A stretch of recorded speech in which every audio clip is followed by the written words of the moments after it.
Hello everyone, good evening. કેમ છો બધા? દેખાવ છું તમને?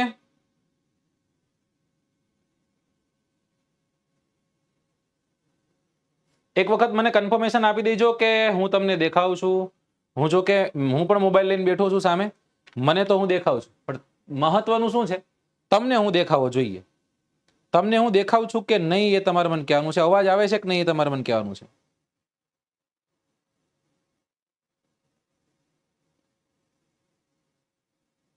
વોઇસ ક્લિયર છે? વોઇસ ક્લિયર છે? અવાજ આવે છે કે નહીં એ તમારે મને કહેવાનું છે. અવાજ આવે છે કમ્પ્લીટ? અવાજ કમ્પ્લીટ આવે છે ને? કાંઈ ઘટતું નથી ને ભાઈ? એ હા, ઓકે, સરસ. ચાલો ત્યારે બધા લોકો, જેટલા પણ લોકો જોડાયેલા છો, બધા લોકો એક વખત આ સેશનને શેર કરી દો દોસ્તો. આજે તમારી સમક્ષ મારે ઘણી એવી સારી વાતો પણ લઈ તમારી સમક્ષ આવ્યો છું દોસ્તો. 7મા ધોરણની ચોપડી તો આપણે ભણવાની જ છે, રાઈટ? ભણવાનું જે કન્ટેન્ટ છે, કન્ટેન્ટ તો આપણે આજે ભણશું જ તે દોસ્તો.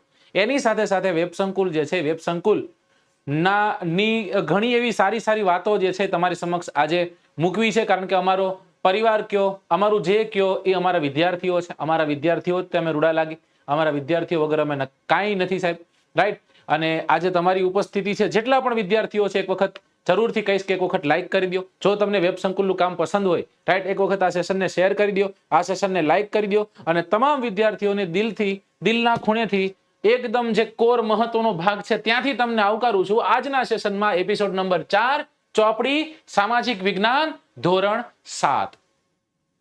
જે પણ વિદ્યાર્થીઓ કદાચ આ ક્લાસમાં નવા છે, પહેલી વખત આવી રહ્યા છે દોસ્તો, એ બધાને જણાવી દઉં કે 6ઠ્ઠા ધોરણની ચોપડી છે, એની ટ્રેન આખી નીકળી હતી સાહેબ. વચ્ચે ભેંસ ને ગાય ને બધું ઘણું બધું આવ્યું હતું, બરાબર, પણ એ અંતે સફળતાપૂર્વક જે તે સ્ટેશન સુધી પહોંચી ગઈ છે. હવે 7મા ધોરણની ચોપડી જે છે એ પણ નીકળી ગઈ છે, રાઈટ? અને આજે એક મહત્વનો એક ટોપિક આજે સમજો દોસ્તો. આ ટોપિકમાંથી જો કદાચ પ્રશ્ન પૂછાય ને તો ખાતરી સાથે કહું છું, હેરાન થાવ અને હેરાન થાવ. આજે 25 પ્રશ્ન છે તમારી સામે. કોઈએ પુસ્તક લઈને નથી બેસવાનું. અને જુઓ સાહેબ, તમે કેટલા એના સાચા આન્સર કરી શકો છો ને એ મારે જોવું છે. ખાતરી સાથે કહું છું કે આજે તકલીફ પડવાની છે ભાઈ, બરાબર? પણ દોસ્તો, સાચા, સારા, મહત્વના, ભાઈરે માયલા જેને કહીને એ ક્વેશ્ચન આજ તમારી સમક્ષ છે. અને એ ક્વેશ્ચન તમારી સમક્ષ મૂક્યા છે. વેબ સંકુલ વતી તમામને હું આવકારું છું દોસ્તો. તમને ખ્યાલ છે કે વેબ સંકુલ વિદ્યાર્થીઓ માટે કંઈક ને કંઈક નવું સારું કામ કરતું હોય છે દોસ્તો. એ વાતની હું તમને જાણ કરીશ કે છેલ્લા ઘણા સમયથી આ સંસ્થા જે છે, સંસ્થા ઓફલાઈન અને ઓનલાઈનના માધ્યમથી વિદ્યાર્થીઓના દિલો સુધી પહોંચી છે દોસ્તો. એક એવી સંસ્થા છે કે જેને ગુજરાતના લગભગ વિદ્યાર્થીઓ બહુ સારી રીતના ઓળખે છે. છતાંય તમે અમારી એક યુએસપી જોઈ હશે કદાચ, કે અમારા કોઈ ઓફલાઈન સેન્ટર્સ છે બીજા ત્રીજા જિલ્લામાં નથી, આજ દિવસ સુધી હતા ને. એની પાછળનું એકમાત્ર કારણ કે જે જરૂરી છે એ જરૂરિયાતો બધી સંતોષાય, બધું પૂરું થાય, બધી વ્યવસ્થાઓ કમ્પ્લીટ હોય તો અને તો જ જે તે જિલ્લામાં આપણે ઓફલાઈન વર્ગો ચાલુ કરી શકીએ, બરાબર? નહીતર આપણે ઓફલાઈન વર્ગો ચાલુ કર્યા અને વિદ્યાર્થીઓને જે જોઈ છે, વિદ્યાર્થીઓનો જે વિશ્વાસ છે વેબ સંકુલ તરફનો, એ વિશ્વાસ તૂટે તો, એ જે આશાઓ સાથે આવ્યા છે એને એ મળે નહીં તો, અને જો એને નિરાશાઓ મળે તો સાહેબ, બરાબર? અને વેબ સંકુલ હંમેશને માટે વિદ્યાર્થીઓના હિતની ઈચ્છાઓ, જે હિત જે છે એ હિતને ઈચ્છતું હોય છે. અને એ જ હિતને ઈચ્છવા માટે ભાવેણાની ધરતી, કે જે જગ્યા પરથી કૃષ્ણકુમાર સિંહજીએ પ્રથમ રજવાડું, પોતાનું પહેલું રજવાડું જે છે એ રજવાડું ભારતના એકીકરણમાં આપ્યું હતું.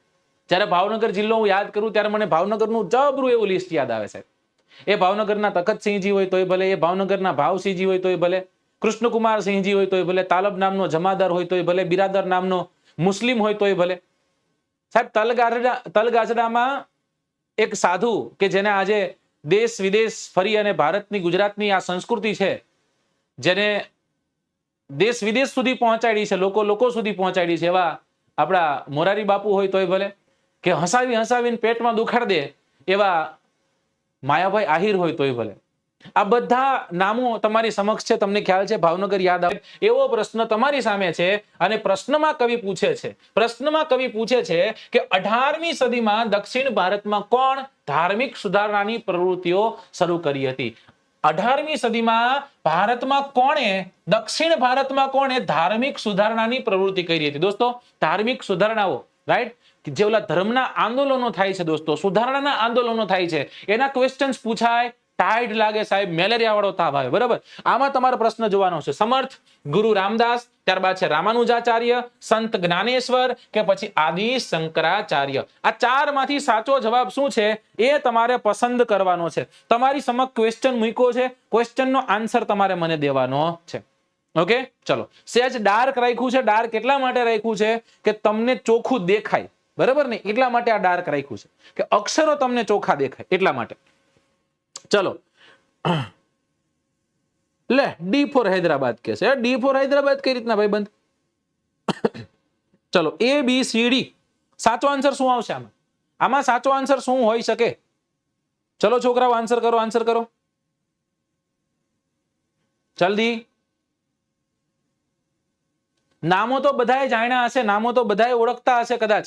આ નામથી વાકેફ હશો. રામદાસને ઓળખતા હશો, રામદાસ ગોંડલિયા ભજનીક નહીં ભાઈ, રામાનુજાચાર્યને ઓળખતા હશો, સંત જ્ઞાનેશ્વરને ઓળખતા હશો, આદિ શંકરાચાર્યજી જે છે એમને પણ તમે ઓળખતા હશો, રાઈટ. સાચો આન્સર આમાં શું આવશે? સાચો આન્સર આવશે ગુરુ શંકરાચાર્ય. કોની વાત કરી રહ્યા છીએ આપણે? આદિ શંકરાચાર્યજીની વાત કરી રહ્યા છીએ. દોસ્તો આમ જોઈએ તો આદિ શંકરાચાર્યજીનું બહુ મહત્વ છે, બહુ બધું મહત્વ છે. જો કદાચ આપણે ધાર્મિક વાતોને લઈએ તો તમને બધાને જાણ છે. સૌથી પહેલા હિન્દુઇઝમ જે છે એ હિન્દુઇઝમ એની ચરણ સીમા પર હતી, રાઈટ. અને જ્યારે કોઈ એક ધર્મની મોનોપોલી વધે ત્યારે એમાં થોડા ઘણા નો થવાના કામો પણ થાય, રાઈટ. અને એ નો થવાના કામો થવા લાગ્યા. એના કારણે ભારતમાં બે મુખ્ય ધર્મનો ઉદય થયો. એક ધર્મ છે જૈન અને એક ધર્મ છે બૌદ્ધ. તો જૈનિઝમ અને બૌદ્ધિઝમ જે છે એ બંનેનો ઉદય થાય છે. ધીમે ધીમે આ ધર્મ જે છે એ ધર્મ લોકપ્રિયતા પામવા લાગ્યો. ભારત નજદીકના રહેલા જેટલા પણ વિસ્તારો છે એ વિસ્તારોમાં બૌદ્ધિઝમ અને જૈનિઝમ જે છે એ ઘર કરવા લાગ્યો. સમજાય છે? હવે એ હિન્દુઇઝમ જે છે, હિન્દુ ધર્મ છે, એ હિન્દુ ધર્મમાંથી ઘણા લોકો કન્વર્ટ થવા લાગ્યા. અને એ સમય દરમિયાન સાહેબ એક વ્યક્તિ આખા ભારતનું ભ્રમણ કરે છે, આખા ભારતની જે જનતા છે ને એ કરવાનો પ્રયત્ન કરે છે અને હિન્દુઇઝમ માટે કામ કરે છે. માત્ર હિન્દુઇઝમ માટે નહીં, માત્ર કોઈ એક ધર્મ માટે નહીં. કોઈ વ્યક્તિ એક ધર્મ માટે કામ કરતો એનો મતલબ જરાય એવો નથી થતો કે બીજા ધર્મ માટે એ કામ ન કરી શકે, કે બીજા ધર્મનો વિરોધ કરી રહ્યો છે. જેનું નામ છે આદિ શંકરાચાર્યજી, રાઈટ. જે સમય દરમિયાન આદિ શંકરાચાર્યજી દક્ષિણ ભારતમાં ધાર્મિક સુધારણાની પ્રવૃત્તિઓ જે છે એ પ્રવૃત્તિઓ કરી હતી, રાઈટ. આમ જોઈએ તો 8મી સદી જે છે એ 8મી સદીના શરૂઆતમાં તેઓએ આ ધાર્મિક સુધારણાઓ જે છે એની પ્રવૃત્તિઓ ચાલુ થઈ. જેવા આદિ શંકરાચાર્યજીનો સમય જાય છે એના 250 વર્ષ પછી ફરી એક વ્યક્તિ આવે છે જેનું નામ છે રામાનુજાચાર્ય. આ રામાનુજાચાર્ય જે છે એ રામાનુજાચાર્યએ ભક્તિ અંગે પ્રેરણા જે છે એ પ્રેરણા પ્રાપ્ત કરી હતી. અને આ જ સમય દરમિયાન દક્ષિણ ભારતના વિસ્તારમાં અલવર અને નૈનાર જેવા બે ફાંટાઓ પણ પડ્યા હતા. હું તમને ડિસ્ક્રિપ્શન આપું. જો શંકરાચાર્યએ દક્ષિણ ભારતમાં ધાર્મિક સુધારણાની પ્રવૃત્તિઓ જે છે એ 8મી સદીમાં શરૂ કરી. કઈ સદીમાં શરૂ કરી? 8મી સદીમાં શરૂ કરી. તેમના પછી 250 વર્ષ બાદ રામાનુજાચાર્યએ ભક્તિ અંગેની પ્રેરણા આપી હતી, રાઈટ. આ સમય દરમિયાન દક્ષિણ ભારતની જો વાત કરીએ તો દક્ષિણ ભારતમાં અલવર અને નૈનાર જેવા સંતો જે છે એ સંતોએ પણ ધાર્મિક આંદોલનનો પ્રચાર કર્યો હતો. દોસ્તો હું તો એમ કહું છું મોસ્ટ ફેવરિટ ક્વેશ્ચન છે સાહેબ. ધાર્મિક વાતો છે એટલા માટે સાહેબ, ચૂંટણી આવે છે એટલા માટે નહીં. તમને ખબર હશે ચોલા ડાયનેસ્ટી અત્યારે ચર્ચામાં છે, રાઈટ. એક મૂવી બન્યું અને એ મૂવી જે છે એ મૂવીમાં ચોલા એમ્પાયર જે છે એને હિન્દુઇઝમનો ભાગ નથી ગણ્યો. સમજાણું? અને ખાસ કરીને એક વ્યક્તિ છે જેનું નામ છે કમલ હસન. કમલ હસન જો કે હંમેશને માટે આવી વાતો કરતા હોય છે. કમલ હસને પણ વાત કરેલી, ફરી એક વખત કમલ હસને વાત કરી કે આ જે ચોલા ડાયનેસ્ટી છે, રાજા રાજ ચોલ, રાજા રાજેન્દ્ર ચોલ, બૃહદેશ્વરના ટેમ્પલ જેને બનાવ્યા છે એ હિન્દુ ન હતા, બરાબર ને. એ લોકો કલેક્ટિવલી અલગ રીતના પોતાના ધાર્મિક નામોથી જાણીતા હતા, રાઈટ. આ તો જેવું બ્રિટિશ લોકો આવે છે, અંગ્રેજો જ્યારે ભારતમાં પ્રવેશે છે ત્યારે આ હિન્દુ નામ અસ્તિત્વમાં આવે છે. એનું કેવું એવું છે એની પહેલા કોઈ હિન્દુ હતા નહીં, કવિ એવું કહેતા હતા, બરાબર. હવે કવિ જે કઈ કવિને આપણે મૂકો સાઈડમાં, બરાબર. તો અલવર અને નૈનાર જેવા સંતો જે છે એને ધાર્મિક આંદોલનનો પ્રચાર પ્રસાર કર્યો હતો. અલવર સંતો વૈષ્ણવ ધર્મમાં માનતા હતા, વૈષ્ણવ માં માનતા હતા, ભગવાન વિષ્ણુની પૂજા કરતા. જ્યારે નૈનાર સંતો જે છે એ શૈવ ધર્મી હતા, ભગવાન શિવને માનનારા હતા. કોને માનનારા હતા? વિષ્ણુ અને ભગવાન શિવને. તમને બધાને બહુ સારી રીતના જાણ છે. અત્યારે તે એક વિડીયો વાયરલ થાય છે, એમાં આ બે ભગવાનનું નામ દીધું છે કે હું વિષ્ણુને નહીં માનું, હું શિવને નહીં માનું, પ્રતિજ્ઞા લેવડાવે છે. સમજાય છે? એક સાથે 10,000 લોકો જે છે ધર્મ પરિવર્તન કરે છે, ચર્ચાનો મુદ્દો બને છે, ધાર્મિક ચર્ચાનો મુદ્દો બને છે. અને એ ધાર્મિક ચર્ચાના મુદ્દા, આ જ મુદ્દો 1-2 મહિના સુધી, જ્યાં સુધી ચૂંટણી નહીં ખતમ થાય ત્યાં સુધી બહુ જબરદસ્ત રીતના ચગવાનો છે. તો બની શકે પ્રશ્ન અહીંયાથી નીકળે, રાઈટ? ભક્તિ માર્ગના આ અનુયાયીઓ જે છે એને એકેશ્વરવાદ જે છે, એકેશ્વર ભગવાન એક છે. ભગવાન કોણ છે? ભગવાન તો કે એક જ છે સાહેબ, સબકા માલિક એક है, બરાબર? એને તમે અલગ અલગ નામથી ઓળખતા હશો, પણ એકેશ્વરવાદમાં માનતા. તેઓ તમામ ધર્મ અને સંપ્રદાયની એકતામાં વિશ્વાસ ધરાવતા હતા અને મૂર્તિ પૂજા તેમજ ક્રિયાકાંડ જે છે એનો તેઓ વિરોધ કરતા હતા. અહીંયાથી કેવા પ્રશ્ન નીકળે? અહીંયાથી પ્રશ્ન એવા નીકળે, અલવર સંતો કયા ધર્મમાં માનતા હતા? કોને માનતા હતા? તો કે વૈષ્ણવ સંપ્રદાયને માનનારા હતા. નૈનાર સંતો છે એ કયા ધર્મને માનતા હતા? તો કે શૈવ ધર્મી હતા, ભગવાન શિવને માનનારા હતા. દક્ષિણ ભારતમાં 8મી સદીના પછીના ભાગમાં કયા બે મુખ્ય ફાંટાઓ હતા? કયા બે મુખ્ય સંતોના પ્રકારો હતા? પરંતુ અલવર અને નૈનાર. અલવર બોલે તો વૈષ્ણવ, નૈનાર બોલે તો શૈવ ધર્મ. બરાબર? કમ્પ્લીટ? યાદ રહે? આગળ જાઓ.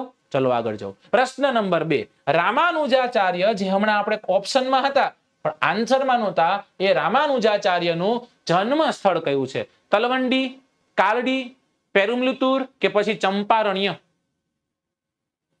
એક વખત સેશનને લાઈક કરો, એક વખત સેશનને શેર કરો. એક જ વખત કહું છું, વધારે નથી કહેતો તમને. એક વખત તો થઈ શકે ને, હું આટલું તો ડિઝર્વ કરું.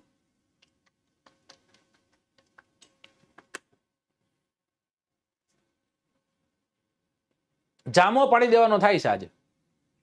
તમે એમ કહો કે સાહેબ આજે 11 વાગ્યા સુધી ભણવું છે, તો 11 વાગ્યા સુધી.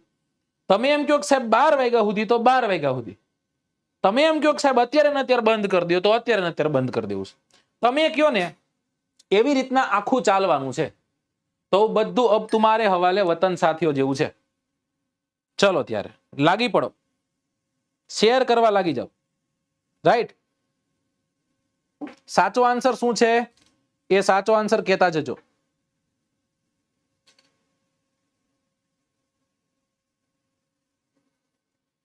ઓકે, લગભગ લોકો ઓપ્શન સી તરફ જાય છે. લગભગ લોકો ઓપ્શન સી જે છે, ઓપ્શન સી ને મહત્વ આપી રહ્યા છે કે સાહેબ ઓપ્શન સી કરો. રાઈટ? ઓપ્શન સી તરફ જવા માંગીએ છીએ. કાંઈ વાંધો નહીં, ચાલો આપણે જોઈ લઈએ. જે ઓપ્શન સી તરફ જાય છે ને એ પરફેક્ટ આન્સર કરી રહ્યા છે. એને ક્યાંક વાંચ્યું છે, કાં પછી એને ચોપડી ખુલ્લી રાખી છે. બેમાંથી એક થઈ શકે. રામાનુજાચાર્યનો ફોટો બતાવું. આ રામાનુજાચાર્ય છે અને રામાનુજાચાર્યનો જન્મ જે છે એ ક્યાં થયો તો? પેરુમલતુરમાં થયો હતો. ક્યાં થયો તો? પેરુમલતુર. સમજાઈ ગયું? દક્ષિણ ભારતમાં જાઓ ને એટલે બધા આવા જ નામ હોય. પેરુમલતુર, ટીસીપાલિયા, તંબુચેટીપાલિયા, કૃષ્ણરાજપુરમ. બરાબર? આવું. સાહેબ તમને કેમ ખબર? હું દક્ષિણમાં રહેતો, બરાબર ને, હું બેંગ્લોર રહેતો હતો, બરાબર? આવું જ બધું નામ હોય. અને ત્યાંની ભાષા છે એ ભાષા આપણે પકડવી અઘરી બને. રાઈટ? મારા જે વિદ્યાર્થીઓ છે રેગ્યુલર, જે મને જોતા હશે ને ખબર છે, પણ જે રેગ્યુલર નથી અને કહું કન્નડ ભાષા છે ને, કન્નડ ભાષા કર્ણાટકમાં બોલાય, તેલુગુ તમિલનાડુમાં, તેલુગુ જે છે આંધ્રપ્રદેશમાં બોલાય, તમિલનાડુમાં તો કે તામિલ બોલાય, ત્યાંથી તમે નીચે આવો કદાચ કેરળમાં તો કે મલયાલી બોલાય. બરાબર? એમાં કન્નડ જે છે એ કન્નડ, ફોર એક્ઝામ્પલ હું મારી જ વાત કરું, હું જયારે કોલેજ જતો એ સમય દરમિયાન કદાચ હું બસમાં ચડું, કેમ કે ત્યારે તો આપણી પાસે બાઇક નહીં, કાંઈ નહીં.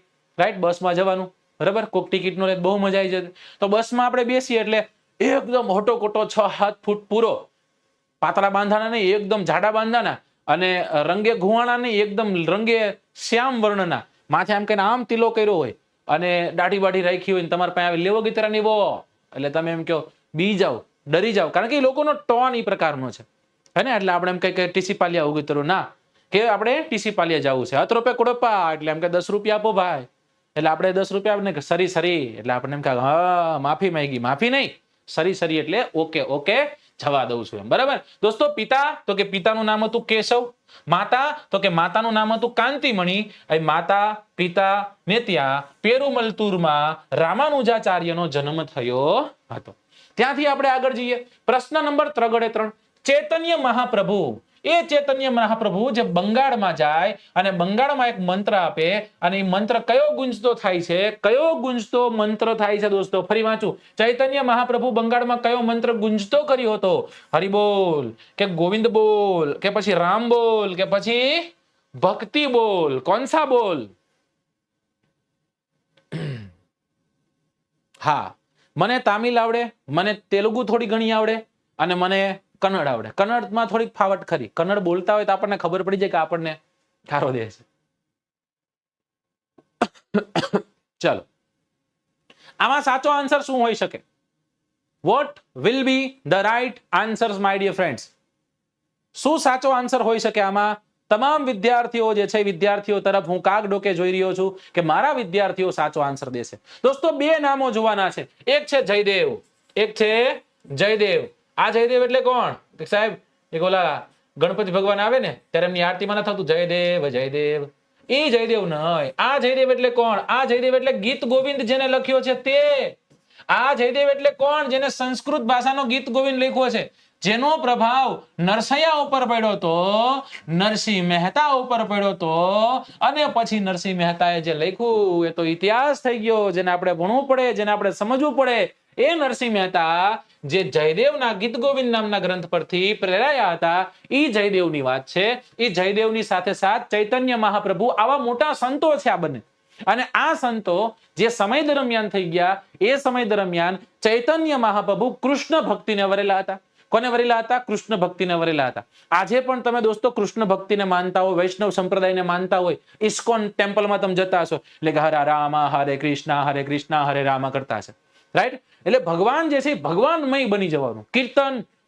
કીર્તન જે છે, સંગીત કીર્તન જે છે એમનું મુખ્ય, બરાબર? સંગીત કીર્તનમાં ભગવાન શ્રી કૃષ્ણ જે છે, શ્રી કૃષ્ણની લીલાઓનું વર્ણન તમને જોવા મળે અને એ નાચતા હોય, ખૂબ મજામાં હોય, ભગવાનને એવી રીતના યાદ કરતા હોય. પણ જ્યારે આ કૃષ્ણ ભક્તિના ગીતો જ્યારે બંગાળમાં જાય છે, ત્યારે બંગાળમાં એક નારો બુલંદ બને છે, એક મંત્ર બુલંદ બને છે અને એ છે હરિબોલ. ઘણી વખત તમે સાંભળતા હશો હરિબોલ હરિબોલ હરિબોલ. તો આ હરિબોલ છે. શું છે? હરિબોલ. હરિબોલ કોણ? હરિબોલ ચૈતન્ય મહાપ્રભુ. ક્યાં? બંગાળમાં. મમતા બેનર્જી એને ખેલા હોબે. એમનો કહેતા કયો મંત્ર ગુંજતો થયો તો કે ખેલા હોબે. એ નહીં, આ છે હરિબોલ, રાઈટ? તમે જોઈ શકો છો. જયદેવ અને ચૈતન્ય મહાપ્રભુ વગેરે જેવા મહાન સંતો પણ આ સમયે થઈ ગયા. ચૈતન્ય મહાપ્રભુએ કૃષ્ણ ભક્તિના ગીતો રચી અને બંગાળમાં હરિબોલનો મંત્ર જે છે એ ગુંજતો કર્યો હતો. નેક્સ્ટ ક્વેશ્ચન તરફ કવિ જઈ રહ્યા છે. માત્ર 700 છોકરાઓની હાજરી. કવિને દુઃખ થઈ રહ્યું છે, પણ છતાં કવિ ચોથા નંબરનો પ્રશ્ન તમારી સામે આપે છે કે ઉત્તર ભારતમાં કયા સંતે ભક્તિ આંદોલન પ્રારંભ કર્યો હતો? દક્ષિણ ભારતમાં જ્યારે આપણે વાત કરી, દક્ષિણ ભારતમાં આપણે આદિ શંકરાચાર્યજીની વાત કરી, શંકરાચાર્યજીની આપણે વાત કરી દોસ્તો. હવે એવો પ્રશ્ન પૂછ્યો છે કે ઉત્તર ભારતમાં કોણે ભક્તિ આંદોલનનો પ્રારંભ કર્યો? તુલસીદાસ, રામદાસ, જ્ઞાનેશ્વર કે પછી કબીર? ચારેય નામો તમે બહુ સારી રીતના ઓળખો છો. તુલસીદાસ તો ખાસ કરીને ભગવાન રામ સાથે જોડાયેલું નામ કે ચિત્રકૂટ કે ઘાટ પે ભઈ સબ સંતન કી ભીડ, તુલસીદાસ ચંદન ઘસે તિલક કરે રઘુવીર સિયાવર રામચંદ્ર કી જય. તો એ તુલસીદાસ સાચો આન્સર છે, રામાનંદ સાચો આન્સર છે, જ્ઞાનેશ્વર સાચો આન્સર છે કે કબીર સાચો આન્સર છે? સાહેબ કબીર સિંહ નહીં, આ કબીરની વાત છે. કહેત કબીર સુનો ભાઈ સાધુ, એસા એક દિન આએગા. એ કબીર વાણી જે છે, એ કબીર વાણી વાળા કબીર, બરાબર? એ કબીરની આપણે વાત કરી રહ્યા છે. રામ કી ચિડિયા રામ કા ખેત, ખાલે ચિડિયા ભર ભર પેટ. ચલો કરો આન્સર, કરો આન્સર, કરો આન્સર કરો. ચલો ઓકે, સાચો આન્સર શું આવશે? ઉત્તર ભારતની વાત છે. ઉત્તર ભારતમાં જેવી વાત આવે દોસ્તો, ઉત્તરમાં કોણ? ઉત્તરમાં છે સાહેબ, ઉત્તરમાં છે સરયુ નામની નદી. અને ઉત્તરમાં સરયુ નામની નદીના કિનારે ભગવાન શ્રી રામનો જન્મ થયો હતો. કે જે રામનવમીના દિવસે હોય છે. રામનવમીના દિવસે સુપ્રીમ કોર્ટ અને હાઈકોર્ટમાં રજા હોય છે અને આ જ સુપ્રીમ કોર્ટ અને હાઈકોર્ટ ઘણીવાર પ્રશ્ન પૂછે કે રામ હતા, બરાબર? તો એ ભગવાન શ્રી રામની જે આપણે વાત કરી રહ્યા છીએ, ભગવાન શ્રી રામ ઉત્તરમાં હોય તો રામાનંદ જે છે, રામાનંદ સાધુ, રામાનંદ જે છે એ રામાનંદ સાચો આન્સર છે. ઉત્તર ભારતમાં રામાનંદ જે છે એ ખૂબ મહાન એવા ભક્તિ આંદોલનને જોડાયેલા એક સંત થઈ ગયા, રાઈટ? આ પણ એકેશ્વરવાદને માનનારા હતા. એકેશ્વરવાદને માનનારા રામાનંદની સાથોસાથ કબીર પણ હતા. રાઈટ, કબીર જે છે એ કબીર અતિ મહત્વના સંત કહીએ છીએ સાહેબ. એની પાછળનું કારણ જો પેલા તો કબીર કોઈ એમ કે ને ભાઈ ઊંચ નીચ હા હતા, ભેદો હતા, પણ દોસ્તો આ કબીર જે છે એ કબીર કોણ હતા? કબીર વણકર હતા. રાઈટ, કબીર કોણ હતા દોસ્તો? કબીર જે છે એ કબીર વણકર હતા. છતાં કબીરનું એક્સેપ્ટન્સ જબરું હતું. કબીરને માનનારા લોકો જબરા હતા સાહેબ, બરાબર ને? રાઈટ, અને એમની એક ગ્રંથ પણ લખ્યો હતો. રાઈટ, વ્યવસાય પોતે વણકર હતા. બીજક નામનો ગ્રંથ આ બહુ પ્રશ્નમાં પૂછાય છે. કયો ગ્રંથ કીધો? બીજક નામનો ગ્રંથ જે છે એ કબીરે લખેલો છે. કોને લખેલો દોસ્તો? કબીરે લખેલો છે. તો ઉત્તર ભારતમાં રામાનંદ જેવા મહાન સંતોએ ભક્તિ આંદોલનના શ્રી ગણેશ કર્યા. એકેશ્વર પરંપરામાં કબીર સૌથી મહત્વના સંત હતા. તેઓ વ્યવસાયે વણકર હતા. બીજક જે છે એ તેમનો કવિતા સંગ્રહ છે. અને સંત રૈદાસ સાહેબ, રૈદાસ કોણ? રૈદાસ કોણ? રૈદાસ અને કબીર બંને ગુરુભાઈ સાહેબ. ગુરુભાઈ એટલે મોટા ભાઈ નહીં, એક જ ગુરુ પાસે ભણેલા હોય એ બે ને ગુરુભાઈ કહેવાય. સમજાઈ ગયું? જેમ કે હું તમને કહું, અત્યારે જો મિસ્ટર નાઇટ અને ગોહેલ શિવાંગી આ બંને અત્યારે આન્સર કરી રહ્યા છે, તો એ બંને ગુરુભાઈ કહેવાય, કારણ કે મારી પાસે ભણી રહ્યા. સમજાઈ ગયું આખી વાત? તો એ ગુરુભાઈ હતા. કોણ? રૈદાસ અને કબીર. દોસ્તો આ રૈદાસ કોણ હતા? તમને બધાને જાણ છે. રૈદાસ જે છે, રૈદાસ પાસે કોણ ગયા હતા? રૈદાસ પાસે ગયા હતા મીરા. મીરાબાઈ જે છે મીરાબાઈ રૈદાસ પાસે જાય છે, પોતાના ગુરુ માને છે રૈદાસને. ઓકે, ચલો. તેમ કબીર તે પણ કબીરની જેમ જ તે ગૃહસ્થી અને નિર્ગુણ શાખાના તેઓ સંત હતા. ખતમ વાત. પ્રશ્ન નંબર 5, સંત રૈદાસ કઈ શાખાના સંત હતા? નિર્ગુણ, સગુણ, નૈનાર કે પછી અલવાર? બહુ અઘરો ક્વેશ્ચન છે સાહેબ, બહુ અઘરો ક્વેશ્ચન. જો તમે આનો સાચો આન્સર આપી દો એનો મતલબ એવો કે તમે તબલા તોડ છો ભાઈ. કેવા છો? યુ આર તબલા તોડ. ચલો કરો આન્સર. જેટલા પણ લોકોની ઉપસ્થિતિ છે દોસ્તો, લાઈક કરો અને શેર કરો. સમજાઈ ગયું? તમે બહુ હાઈક ક્રિએટ કરી, તમે બહુ માંગ કરી સાહેબ ચોપડી આવી જોઈએ, ચોપડી આવી જોઈએ, ચોપડી આવી જોઈએ, ચોપડી આવી જોઈએ. મારું રેકોર્ડિંગ્સ ચાલુ છે, રાઈટ? એપ્લિકેશન્સ માટેનું રેકોર્ડિંગ્સ ચાલુ છે. એ રેકોર્ડિંગ્સ માંથી પણ સમય કાઢી અને તમારા માટે હું ચોપડી લઈને તમારા સામે આવ્યો છું. તો જો ચોપડી લઈને આવ્યો છું તો મારી એવી આશા હોય ને કે છોકરાઓ સારી માત્રામાં, જો તમે એમ કહો છો ભણવું જ છે તો પછી ભણવા વાળા સારા હોવા જોઈએ ને. સમજાય કે વાત? તમે તો હોશિયાર છો જ તે, પણ બીજા 5 નહીં બોલાય આવો. ચલો, આમાં સાચો આન્સર શું હોઈ શકે? ચલો, આજે બધું મસ્ત જઈ રહ્યું છે. અડધી કલાકમાં આપણે 5 ક્વેશ્ચન કરી નાખ્યા છે, બરાબર? એટલે વેગથી જઈ રહ્યું છે બધું.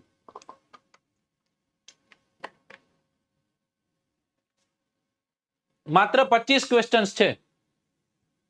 Right? A is the right answer કે છે, બરાબર? એ ઇઝ ધી રાઈટ આન્સર કે સાહેબ. કોણ એનું આવડે? હજી થોડીક વાર પહેલા જ વાત કરી છે સાહેબ. નિર્ગુણ. કેવા? નિર્ગુણ. ક્યાં રહ્યા? આ રહ્યા. તેમના ગુરુભાઈ હતા તે કબીરની જેમ જ તે કેવા હતા? નિર્ગુણ હતા. કોણ? તો કે રૈદાસ. આટલું નાનું ભૂતકાળ યાદ નો રહે. આ તાજું ભૂતકાળ કહેવાય, અને હજી ગયું જ કહેવાય ભૂતકાળ. એવું ભૂતકાળ યાદ નો રહે સાહેબ, અઘરું થાય. બરાબર? સાચો આન્સર શું છે? સાચો આન્સર છે નિર્ગુણ. પ્રશ્ન નંબર 6 દોસ્તો, આ પ્રશ્ન અઘરો. પંઢરપુરનું કયું મંદિર ભક્તિ આંદોલનનું મુખ્ય કેન્દ્ર હતું? રાધાજી મંદિર, રાધા વલ્લભ મંદિર, વિઠોબા મંદિર કે પછી રામજી મંદિર? ઓ ભાઈ, ચલો કરો આન્સર. સર, મેપિંગ આધારિત નદીઓ ક્યારે લઈને આવો છો? રિયા બાબારટ. જો હું એવો એક પ્લાન કરી રહ્યો છું, એ સક્સેસ થશે કે કેમ, મને સમય મળશે કે કેમ, પણ હું ડીવાયએસઓ માટે એક મેગા સેશન લઈને આવી રહ્યો છું, બરાબર?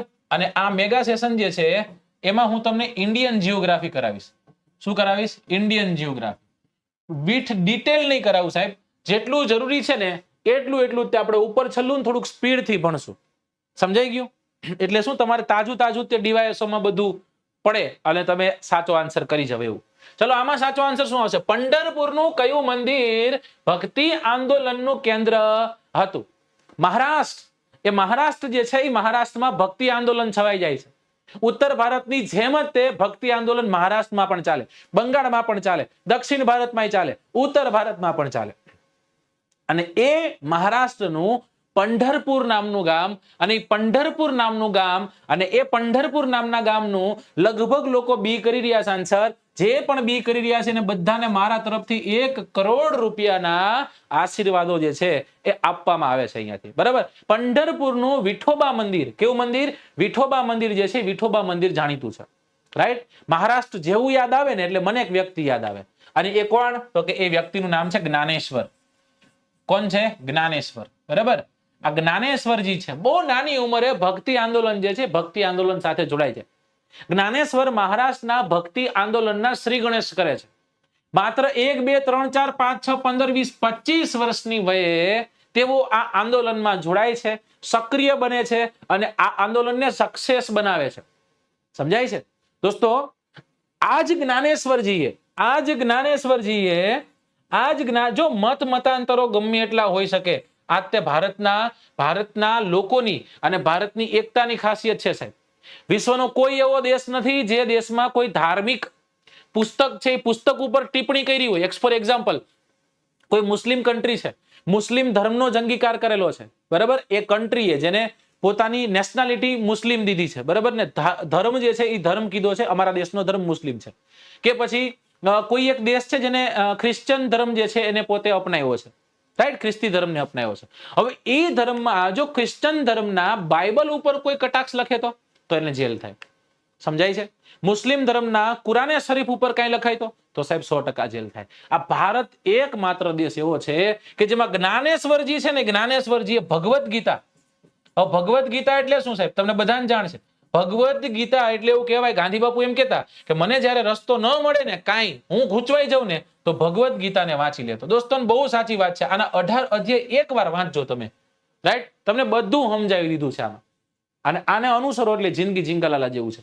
આ ભગવદ્ ગીતા ઉપર કટાક્ષ કરતો એક ગ્રંથ લખ્યો હતો, અને એ ગ્રંથનું નામ જે છે એ જ્ઞાનેશ્વરી હતો.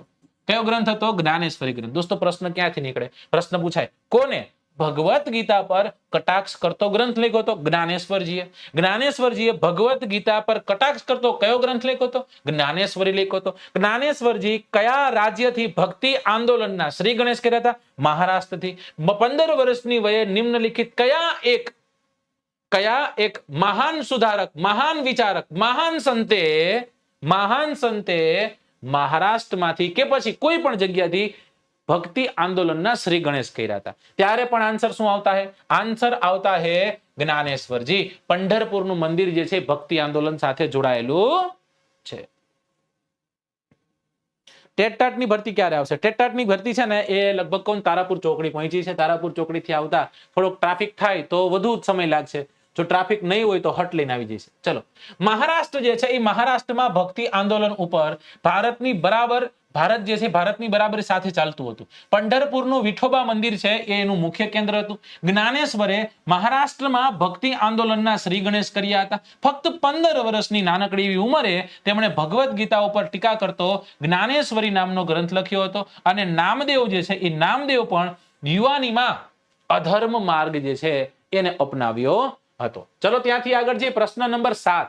હવે અત્યાર સુધી આપણે કયા ધર્મની વાત કરી? આપણે વાત કરી હિન્દુઇઝમની. કેની વાત કરી? હિન્દુ ધર્મની આપણે વાત કરી. આ હિન્દુ ધર્મમાં આપણે ક્યાં ગયા? આ હિન્દુ ધર્મમાં આપણે દક્ષિણ ગયા. દક્ષિણ ભારતમાં આપણે શું જોયું? દક્ષિણ ભારત જે છે એમાં 8મી સદી જે છે એ 8મી સદીના પછીના ભાગમાં આપણને એક વ્યક્તિ આદિ શંકરાચાર્યજી છે. આદિ શંકરાચાર્ય વિશે આપણે ભણ્યા, રાઈટ. એ જ સમય દરમિયાન અલવર અને નૈનાર જેવા આ બે સંતોના ફાટાઓ આપણે ભણી ગયા દોસ્તો. ત્યાંથી આપણે ઉપર ગયા તો કે સાહેબ ઉત્તર ભારતમાં કોણ હતું? ભક્તિ આંદોલનને લઈને કોણ બેઠું હતું? રાઈટ, મેં તમને કીધું હતું રામથી આપણે યાદ રાખવાનું હતું. કોનાથી યાદ રાખવાનું હતું? રામથી આપણે યાદ રાખવાનું. ઉત્તરમાં કોણ છે? તો કે ઉત્તર જે છે એ ઉત્તરમાં ભગવાન શ્રી રામ છે. એટલા માટે આપણે રામાનંદને યાદ રાખવાનું હતું. કોને યાદ રાખવાનું હતું? રામાનંદને આપણે યાદ રાખવાના હતા. તમને એમ કે મહારાષ્ટ્રમાં કોણ હતું? મહારાષ્ટ્રમાં જ્ઞાનેશ્વરજી હતા, બરાબર. તમને એમ કે પશ્ચિમ બંગાળ જે છે એ પશ્ચિમ બંગાળમાં કોને હરિબોલનો નાદ આપ્યો તો? જો બધા ક્વેશ્ચન્સના આન્સર આવી ગયા એના, રાઈટ. હરિબોલ જે છે એ હરિબોલ કોને કીધું હતું? ચૈતન્ય મહાપ્રભુએ હરિબોલ જે છે એ હરિબોલ ગુંજતો કર્યો હતો. કમ્પ્લીટ. આટલું સમજાઈ ગયું? આમાં કઈ વાંધો? ચલો, ડન. હાલો આગળ જઈએ. ઓકે, સૂફી આંદોલનમાં કઈ પરંપરાઓ ખૂબ જ લોકપ્રિય બની હતી? ચિશ્તી અને કાદરી, ચિશ્તી અને સુહરાવર્દી, સુહરાવર્દી અને કાદરી, અને કાદરી અને નક્શબंदी। चलो आम साचो आंसर शू आता है? जल्दी थी आंसर करता है। क्या आंसर आता है? हमको बोलता है। चलो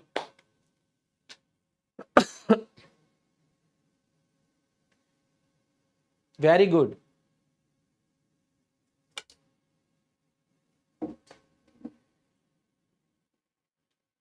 चलो सरस। जेना लग्न हो एना गीत गाओ ने तो बहु मजा आवे। लग्न वाळा ने मारा गीत गाय छे, आनंद थाय ने। समझाई गयुं? मोटी बेन ना लग्न होय तमे एम कहो नानी ने केदी परणावવાની?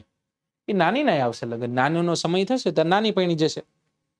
અત્યારે મોટી પરણે છે તો મોટીના લગ્નને માણો, આનંદ કરો। ઓકે ચાલો। નહીં આવડે ક્વેશ્ચન્સ છે, નહીં આવડે। મુસ્લિમ ધર્મ વિશે હું તમને થોડુંક એવું સમજાવું ને એ સમજી જાઓ, અહીંથી સમજી જાઓ, જેટલું સમજાવું ને એટલું, બસ એટલું યાદ રાખો। પરીક્ષામાં પૂછાવા લાયક છે તો ઘણું બધું સમજાઈ જશે। દોસ્તો ચિશ્તી અને સુહરાવર્દી। ચિશ્તી શબ્દ તમે સાંભળો એટલે તરત તમને યાદ આવે, સાહેબ ચિશ્તીની વાત કરી રહ્યા છો ને? આજ સાહેબ શબ્દ સાંભળેલો છે અને હા સાહેબ આ તો ઓલો સંત શું કહેવાય મોઇનુદ્દીન ચિશ્તીની વાત કરી રહ્યા છો તમે, રાઈટ? અને એ મોઇનુદ્દીન ચિશ્તીની દરગાહ કઈ જગ્યા પર છે? તો કે અજમેર શરીફ। કઈ જગ્યા પર છે? અજમેર ખાતે। જે જગ્યા પર કુતુબુદ્દીન આઈબક નામના વ્યક્તિએ એક મસ્જિદ બનાવી હતી, ઢાઈ કા ઝોપડા। મુસ્લિમ ધર્મમાં પણ સૂફી આંદોલન જે છે એ સૂફી આંદોલન પ્રવર્તમાન બને અને એ સૂફી આંદોલનમાં ચિશ્તી અને સુહરાવર્દી બે પરંપરાઓ ખૂબ ફેમસ બને છે, લોકપ્રિય બને છે। જેવી રીતના સજદા અને પેબોઝ તમે ક્યાંક સાંભળ્યું હશે જ્યારે તમે મધ્યકાલીન ભારત ભણતા હશો ત્યારે। દોસ્તો ગુજરાત, એની ઉપર પાકિસ્તાન, અફઘાનિસ્તાન, ત્યાં આવેલું છે બગદાદ। અને આ બગદાદ જે છે એ બગદાદ ખાતે બગદાદના શિયાબુદ્દીન નામના એક વ્યક્તિએ, શિયાબુદ્દીને સુહરાવર્દી જે પરંપરા છે એ પરંપરાને સ્થાપી હતી। કોને? શિયાબુદ્દીને। ક્યાંના હતા? પોતે બગદાદના હતા। કઈ? સુહરાવર્દી। બરાબર, આ પરંપરા સ્થાપી। બે પરંપરાઓ ફેમસ બની। ચલો એક થઈ ગઈ કમ્પ્લીટ। હવે ક્યાં આવવાનું? હવે આવવાનું આપણે અજમેર। આ અજમેરમાં કોની દરગાહ છે? અજમેર શરીફની દરગાહ છે। સાહેબ અજમેર શરીફની દરગાહ એટલે કોની છે? અજમેરમાં મોઇનુદ્દીન ચિશ્તીની દરગાહ છે। કોની દરગાહ છે? મોઇનુદ્દીન ચિશ્તી। ખાસ કરીને આ ચિશ્તી લોકો જે છે, આ મતલબ કે ચિશ્તીમાં જે માનનારા છે દોસ્તો, જે પરંપરા ચિશ્તી પરંપરાને માનનારા છે, તમે કદાચ એક ગીત સાંભળ્યું હશે, ख्वाजा मेरे ख्वाजा दिल में समा जा शाम का साधु अली का दुलारा। તમે ગીત સાંભળ્યું, રાઈટ? અને એ જોધા અકબરમાં જે ગીત આવે છે અને એ સૂફી ગીત જયારે ગવાતું હોય ત્યારે મોટી ટોપી પહેરેલી હોય, ખ્યાલ છે? આવડી મોટી ટોપી। તો આ ચિશ્તી પરંપરાને માનનારા લોકો છે ને મોટી ટોપી પહેરે, બરાબર? તો એ મોટી ટોપી જે છે મોટી ટોપી પહેરે। તો એ મોઇનુદ્દીન ચિશ્તી છે, એ મોઇનુદ્દીન ચિશ્તીએ આ ચિશ્તી પરંપરા જે છે પરંપરાને ચલાવી હતી અને એ ચિશ્તી પરંપરા ખૂબ જ ફેમસ બને છે, રાઈટ? ખૂબ જ એનું એક્સેપ્ટન્સ જે છે એક્સેપ્ટન્સ જોવા મળે। બે યાદ રાખવાનું, એક છે સુહરાવર્દી અને એક છે ચિશ્તી, આટલું યાદ રાખવાનું। કોમી એકતાના પ્રતીક માનવામાં આવે છે બંનેને, રાઈટ? ચલો, સૂફી આંદોલનમાં ચિશ્તી અને સુહરાવર્દી પરંપરા ખૂબ જ લોકપ્રિય બની હતી। બગદાદના શિયાઉદ્દીન સુહરાવર્દીએ સુહરાવર્દી પરંપરાની સ્થાપના કરી હતી, જ્યારે અજમેરના મોઇનુદ્દીન ચિશ્તીએ ચિશ્તી પરંપરાની સ્થાપના કરી હતી। આજે પણ કોમી એકતાનું તે ઉત્તમ ઉદાહરણ માનવામાં આવે છે। ચલો નેક્સ્ટ ક્વેશ્ચન તરફ જઈએ એની પહેલા, હા, તેમના મૃત્યુ બાદ તેઓ એક સૂફી સંત તરીકે બહુ જ ખ્યાતિ પામ્યા હતા। મોઇનુદ્દીન ચિશ્તી સિવાય એની સિવાય બીજા નામોમાં કુતુબુદ્દીન બખ્તિયાર, સાહેબ હાંભળું, કુતુબુદ્દીન બખ્તિયાર કાકી, જે કુતુબુદ્દીન આઈબકના ગુરુ હતા, જેમના નામ પરથી કુતુબ મિનાર બન્યો। ત્યારબાદ છે બાબા ફરીદુદ્દીન ગંજ એ શકર, નામ આવા હોય, રાઈટ? શું નામ છે? બાબા ફરીદુદ્દીન ગંજ એ શકર। પછી આ નામ સાંભળ્યું હશે, નિઝામુદ્દીન ઓલિયા। શું નામ સાંભળ્યું હશે? નિઝામુદ્દીન ઓલિયા, બરાબર? ત્યારબાદ છે ખ્વાજા બકી બિલ્લા, બરાબર? ત્યારબાદ છે શેખ અહમદ સરહિંદી, બરાબર. આ બધા લોકો છે એ બધા લોકોએ મુસ્લિમ ધર્મના સૂફી આંદોલનને વેગ આપ્યો હતો. હિન્દુ મુસ્લિમ બંનેને એક કરવાના પણ પ્રયત્નો થયા હતા. દક્ષિણ ભારતમાં શેખ બુહરાનુદ્દીન ગરીબ લોકપ્રિય ચિસ્ત જે છે એ ચિસ્તી બન્યા હતા. દોસ્તો ખુલી ગયું, રાઈટ? અને હવે તમારી સમક્ષ એ મૂકી જ દેવું પડશે. મારી આશા એવી હતી કે ભાઈ 10 વાગ્યાના ટકોરે આ તમારી સમક્ષ આવે તો સારું. આમ જોઈએ ને તો આપણે 7મ 8મ થી શરૂઆત થાય વેકેશનની. પછી ગુજરાતી તો વેકેશનના મૂડમાં જ હોય.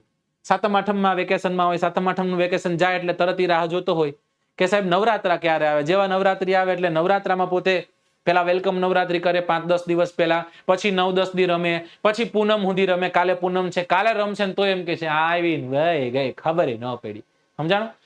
20-25 દિવસ સુધી રમે સાહેબ, મહિનો રમે તોય એમ કે છે આ વખતે નવરાત્રી વહેલી વહી ગઈ. હવે ભાઈ ધંધો કર નળિયા ઉપરના વ્યાજી છે. સમજાય છે?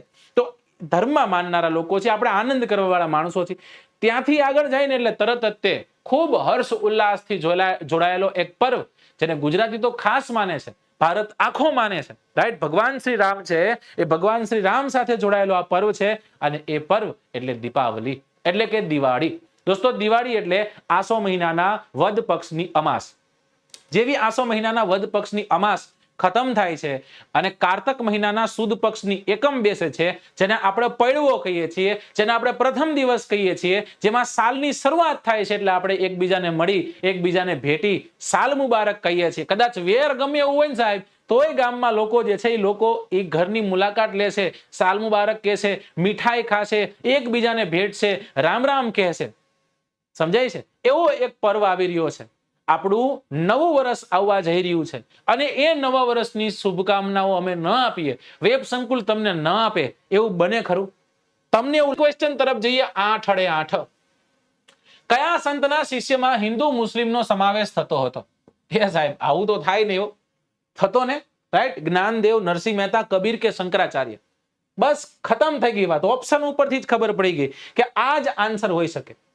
અરે બધું છે ભાઈ, બધું છે. ફૂલખંડી છે, રાઈટ? ફૂલઝર છે ને, ફૂલઝર છે, પછી ઓલી વાંદરી છે, બધું છે, દેરાણી જેઠાણી બધું લાવ્યા છે આ વખતે.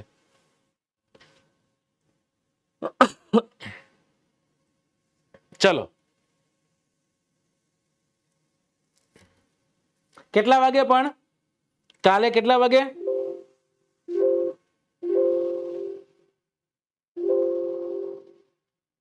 ચલો, કાલે કેટલા વાગે છે બધું? 9 વાગે. Very good. ઓપ્શન સી તરફ. અરે આને શું થયું? Just a second.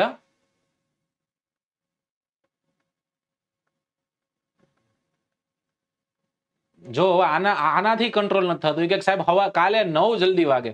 વાગશે ભાઈ, વાગશે, 9 વાગશે ભાઈ, ચિંતા ન કરો. બધાને ખબર છે કબીર આવે, રાઈટ? કારણ કે કબીર જે છે એ કબીરને સાંભળવા વાળા, કબીરને સમજવા વાળા બંને પક્ષોથી હતા. હિન્દુ ધર્મ, ટૂંકમાં જેટલા પણ ધર્મો છે બધા ધર્મના લોકો કબીરને માનનારા હતા. જ્ઞાનદેવ નહીં, નરસિંહ મહેતા નહીં, શંકરાચાર્યજી નહીં, કબીર સાચો આન્સર છે. કબીર. સાધુ સંતો અને ચિસ્તી સંતોના પ્રયત્નથી ધર્મ વચ્ચેના ભેદભાવો જે છે ઓછા થાય છે. કબીર જેવા સંતો અને એ સંતોના શિષ્યોમાં હિન્દુ મુસ્લિમનો સમાવેશ થતો હતો. આ આંદોલનની અસર ઊંચ નીચના ભેદભાવો ઉપર પડી હતી. આ સમયે અનેક સંતો નાત જાત ભૂલી અને દરેકને પોતાના શિષ્ય બનાવવા માટે ઈચ્છતા હતા. અને એ પૈકી મીરાબાઈ, રૈદાસ, ત્યારબાદ રસખાન વગેરે ઉત્તમ ઉદાહરણો છે. સમજાય છે? તો કોની વાત થઈ રહી છે? વાત થઈ રહી છે કબીરની. બીજક નામનો ગ્રંથ જે છે એમને લખેલો છે. પોતે વ્યવસાય વણકર હતા, બરાબર? અને ધાર્મિક આંદોલન, સુધારણા આંદોલનમાં પોતાનું બહુ મોટું યોગદાન છે. પ્રશ્ન નંબર 9. નીચેનામાંથી કોણ વિધ્યાંચળના એકાંત સ્થળોમાં હિન્દુ સંત સાથે વર્ષો સુધી વહી ગયા હતા? બરાબર? કુતુબુદ્દીન બખ્તિયાર કાકી, નિઝામુદ્દીન ઓલિયા, શેખ અહમદ સરહિંદી કે પછી સૈયદ મુહમ્મદ સોસ? જો આમાં તમે આ 3 નામો તો જોઈ લીધા. મતલબ કે સૂફી સંપ્રદાય, સૂફી આંદોલન સાથે જોડાયેલી કવિ કંઈક વાત કરી રહ્યા છે. 100% તો નો જોઈએ ભાઈ. ભાઈ જયેશભાઈ, હવે હાવ આવું કરો ને યાર. કાલ સવારે તમે એમ કહેશો કે સાહેબ રિચાર્જ કરી દો ને, 100% તો દીધું, રિચાર્જ કરી દો. હા, 100% જરૂર મળે છે, રાઈટ. વેબ સંકુલ 100% કોકને કોઈ નથી દેતું એવું નથી, બરાબર ને. તમે જોયું કે ઉદાર દિલથી જે આપણી ઓફલાઈન ક્લાસીસ થયા, ઓફલાઈન વર્ગો થયા, એ વર્ગોમાં જે સમય દરમિયાન, નિશ્ચિત સમય દરમિયાન આપણે એવું પણ કરેલું કે જેને પિતા માતાની છત્રછાયા જેને ગુમાવી હોય કોવિડ દરમિયાન, એવા લોકોને આપણે ફ્રીમાં ભણાવ્યા છે, રાઈટ. દિવ્યાંગ છે, એ દિવ્યાંગ લોકોને આપણે એપ્લિકેશન ફ્રીમાં પણ આપેલી છે. એટલે સાહેબ હૃદય નાનું નથી, દિલ નાનું નથી, દિલ બહુ મોટું છે, બરાબર. અને એટલે જ તે તમારા બધા જેવા વિદ્યાર્થીઓનો પ્રેમ મળે છે ને, એમાં અમે ખુશ છીએ સાહેબ. અમારે કાંઈ નથી ઘટતું, સાચું કહું તો. તમારો પ્રેમ છે ને, એ પ્રેમ જ તમને તરબોળ કરી દે છે. અરે સાહેબ, આને આમ મળે તો હાથી બાંધી લે એમ છે. સાચો આન્સર શું આવશે? સાચો આન્સર આવશે સૈયદ મોહમ્મદ સોસ. આમ જોઈને તો મેં આન્સર કહી દીધો. મેં તમને કીધું 3 નામ છે, કુતુબુદ્દીન બખ્તિયાર કાકી, નિજામુદ્દીન ઓલિયા, શેખ અહમદ સિરહંદી. આને તો આપણે ભણ્યા હતા. હવે વૈધા કોણ? તો કે એક જ વૈધા, સૈયદ મોહમ્મદ સોસ. એક જ વ્યક્તિ, એક જ નામ જે છે, એક જ નામ તમારી સમક્ષ વૈધું હતું, રાઈટ. છતાંય ઘણાએ ભૂલ કર્યું. સાહેબ, આ સૈયદ મોહમ્મદ સોસ છે ને, વિધ્યાંચલની પર્વતમાળા છે, ત્યાં એકાંતમાં વહી ગયા, એક જગ્યા ગોતી લીધી છે. મુસ્લિમ નામ શું છે? સૈયદ મોહમ્મદ સોસ નામ છે, રાઈટ. અને આ હિન્દુ સંતો ભેગું વયા ગયા. કોના ભેગું વહી ગયા? હિન્દુ સંતો ભેગું વયા ગયા. સમજાય છે? અને વર્ષો સુધી હિન્દુ સંતો સાથે રહ્યા, બરાબર.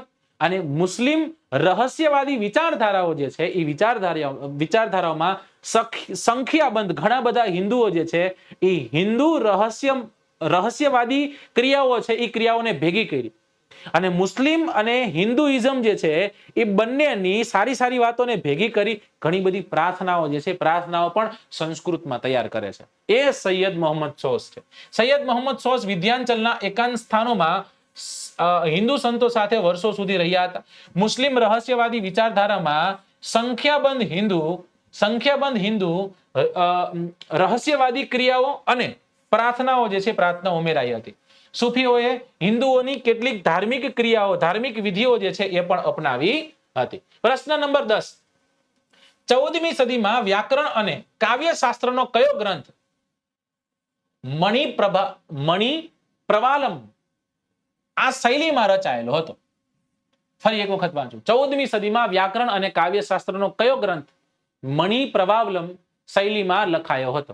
મણિમેખલાઈ નામ સાંભળ્યું સાહેબ ક્યાંક. ત્યારબાદ છે લીલા તિલકમ નથી સાંભળ્યું, તોલ્કાપ્યમ નથી સાંભળ્યું, શિલ્પત્તિકારમ નથી સાંભળ્યું. જો તમે 7મા ધોરણની ચોપડી સારી રીતના વાંચી હોત તો વાંધો આવે જ નહીં. આ નામ ઉપરથી નથી તે મણિમેખલાય, તોલ્કાપ્યમ, લીલાતિકમ, શિલ્પત્તિકારમ. સાહેબ, આ તો તમિલનાડુનું હોય ને, તામિલ ભાષામાં લખાયેલું હોય ને એવું અમને કેમ લાગે? જો તમને આવું લાગે છે તમે સાચા છો, તો તમે સાચા છો. નહીં, તામિલમાં નહીં, મલયાલમમાં. કેમાં લખાયેલો છે? મલયાલમમાં લખેલો છે.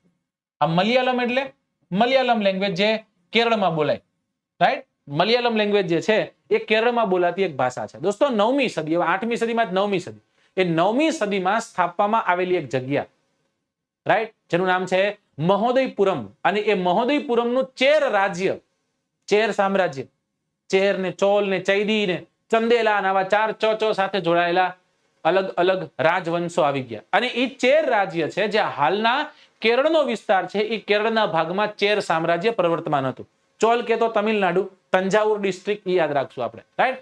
કેરળની સંસ્કૃતિ છે, એ કેરળની સંસ્કૃતિને એની ભાષા મળે, અને એ ભાષાનું નામ છે મલયાલમ. અને એ ભાષા સાથે જોડાયેલી એક સંસ્કૃતિ ઉદ્ભવી આવે, અને એ સંસ્કૃતિને આપણે મલયાલી સંસ્કૃતિના કે મલયાલમ સંસ્કૃતિ તરીકે ઓળખીએ છીએ. મલયાલમ કેરળમાં બોલાતી મુખ્ય ભાષા છે દોસ્તો. લોકો ત્યાંના સ્થાનિક લોકોને કેમ આપણે ગુજરાતીમાં ગુજ્જુ કઈ એવી રીતના મલયાલમ એટલે કે કેરળમાં લોકો રહેતા લોકોને મલ્લુ તરીકે ઓળખતા હોય છે. જો કે આ શબ્દ થોડોક અઘરો છે. ગુજ્જુને ગુજ્જુ કે ઘણાને ખોટું લાગે, એટલે મલ્લુ કે તો ઘણાને ખોટું પણ લાગે, એટલે એવું નહીં કેવું, પણ કહેવાનો અર્થ એ છે કે સાચો આન્સર છે લીલા તિલકમ. બરાબર, જોઈ લઈએ વારાફરતી વારા બધું આવશે. લીલાવતી, કલાવતી, સાધુ, વાણિયો, કઠિયારો. મલયાલમ 9મી સદીમાં સ્થાપવામાં આવેલા મહોદયપુરમનું ચેર રાજ્ય હાલના કેરળનો એક ભાગ હતો. કેરળની સંસ્કૃતિને તેની ભાષા મલયાલમ સાથે જોડતા આ સંસ્કૃતિ મલયાલમ સંસ્કૃતિ તરીકે ઓળખાય. મલયાલમ ભાષા કેરળમાં બોલાતી મુખ્ય ભાષા છે. તેના ઉપર સંસ્કૃતનો ઘણો બધો પ્રભાવ જોવા મળે છે. સંસ્કૃત તમને ખ્યાલ હશે, હમણાં તે મોદી સાહેબે પોતાના ટ્વિટર હેન્ડલ થી એક વિડીયો જે છે એ વિડીયોને ટેગ આપ્યો હતો, અને એ ટેગ એ આપ્યો હતો કોઈ છોકરાઓ કોઈ વ્યક્તિ છે એ ક્રિકેટ રમે છે, અને એ ક્રિકેટ જ્યારે રમે છે તો કોઈ વ્યક્તિ સંસ્કૃતમાં કોમેન્ટ્રી કરતો હતો. દોસ્તો સંસ્કૃત ભારતની મુખ્ય ભાષા, જે ભારતની મુખ્ય ભાષા હતી, ધીમે ધીમે કરી અને છૂટી રહી છે. હું અને તમે આજે આપણે આટલા બધા બેઠા છીએ, બધા આપણે કહી લ્યો સંસ્કૃતમાં તમે શું જાણો છો, એટલે આપણે એમ કે અત્ર ક સંદેહ, એમાં શી શંકા છે. સમજાઈ ગયું? એનાથી વિશેષ આપણને કઈ ખબર છે નહીં. હકીકતમાં હું તો કહું સંસ્કૃત પર થોડોક ભાર દેવો જોઈએ, રાઈટ? કારણ કે દોસ્તો આર્યકુળની આ ભાષાઓ છે, આ ભાષાઓ ઉપરથી ઘણું બધું આવ્યું એવું લાગે છે. ભ્રાતૃ બીકેમ બ્રધર, માતૃ બીકેમ મધર. સમજાય છે? તો આપણી જ લેંગ્વેજમાંથી અંગ્રેજી લેંગ્વેજ જે છે, અંગ્રેજી લેંગ્વેજમાં ઘણા બધા શબ્દો બને છે, જ્યારે આપણે અત્યારે અંગ્રેજી શબ્દોને લેવા માંગીએ છીએ. સમજાય છે? તો સમજો, 14મી સદીમાં વ્યાકરણ અને કાવ્યશાસ્ત્રો પર લખાયેલા લીલા તિલકમ નામનો ગ્રંથ છે એ મણિપ્રવાલમ શૈલીમાં લખાયો હતો. અને અહીંયા એ ગ્રંથનો એક ખૂબ સુંદર એવો એક ફોટો લખેલો છે, અહીંયા મૂકેલો છે. એમાં લખેલું છે અભિજીતસિંહ ઝાલા સાહેબ વેબ સંકુલ ખાતે ભણાવે છે. રાત્રિના 9 કલાકે તેઓ ચોપડી નામનો એક વિડીયો કોર્સ લઈને આવે છે, જેમાં મોટી માત્રામાં છોકરાઓની ઉપસ્થિતિ હોય છે. જે છોકરાઓ આવતા નથી એને સાહેબ શ્રી દિવાળી સમય દરમિયાન શ્રાપ આપવાના છે, અને જે લોકો આવે છે એ વ્યક્તિને આશીર્વાદ આપવાના છે. લેખિતન અભિજીતસિંહ ઝાલા. આવી રીતના લખેલું છે ભાઈ. ચલો નેક્સ્ટ ક્વેશ્ચન તરફ જઈએ. 11મો પ્રશ્ન છે, કયા સાહિત્યકારે પોતાની રચનામાં ગુજરાતી ભાષા માટે ગુર્જર ભાષા લખી? હવે મજા આવી ભાઈ, હવે બેટિંગ કરવાની મજા આવશે. નરસિંહ મહેતા, દયારામ, પ્રેમાનંદ કે ભાલણ?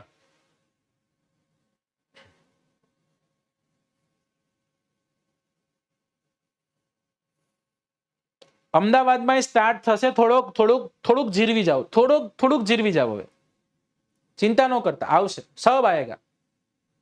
પણ કેમ ધીમે ધીમે આવે ને બધું.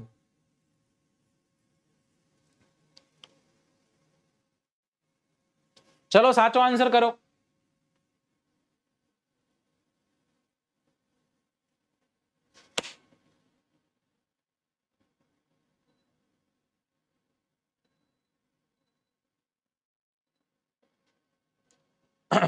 ABCD નરસિંહ મહેતા, દયા, બધાને ખબર હોય છે બે. આ તો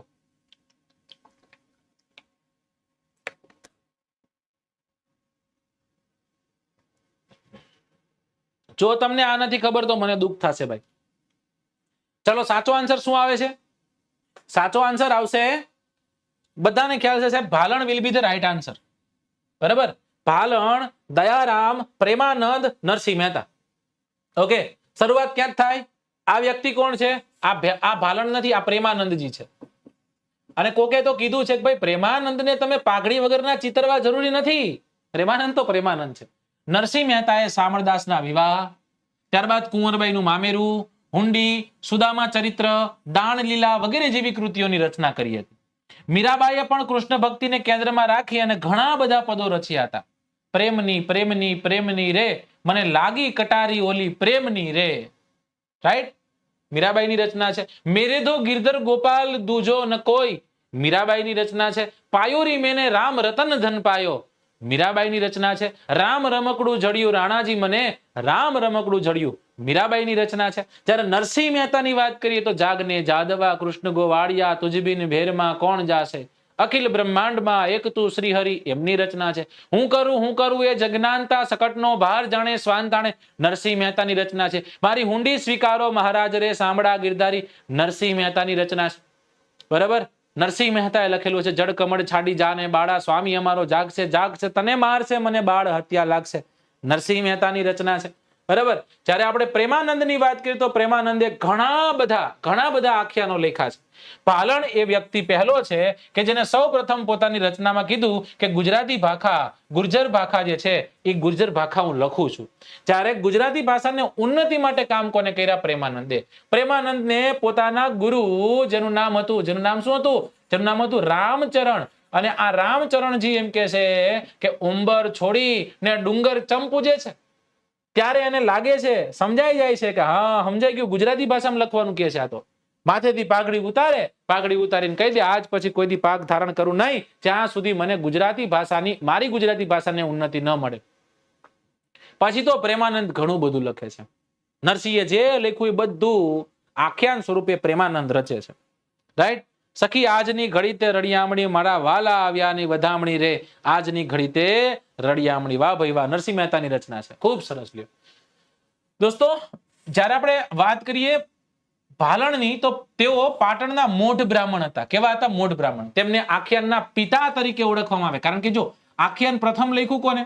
આખ્યાન પ્રથમ કયું? સુદામા ચરિત્ર. લખ્યું કોને? નરસિંહ મહેતાએ લખ્યું. કોને લખ્યું? નરસિંહ મહેતાએ. પછી આખ્યાનને કડવાબદ્ધ કોને કર્યું? તો કે ભાલણે. મતલબ કે એને એક સાચો ઢાંચો કોને આપ્યો? ભાલણે. અને આખ્યાનને ફેમસ કોને કર્યું? રાઈટ. આખ્યાન જે છે એને જગવિખ્યાત કોને કર્યા? જો કે જગવિખ્યાત કરનાર વ્યક્તિ છે એ છે પ્રેમાનંદ. તો જો કઈ રીતના પ્રશ્ન નીકળે? પેલું આખ્યાન નરસિંહ મહેતાએ લખ્યું. આખ્યાનના પિતા ભાલણ.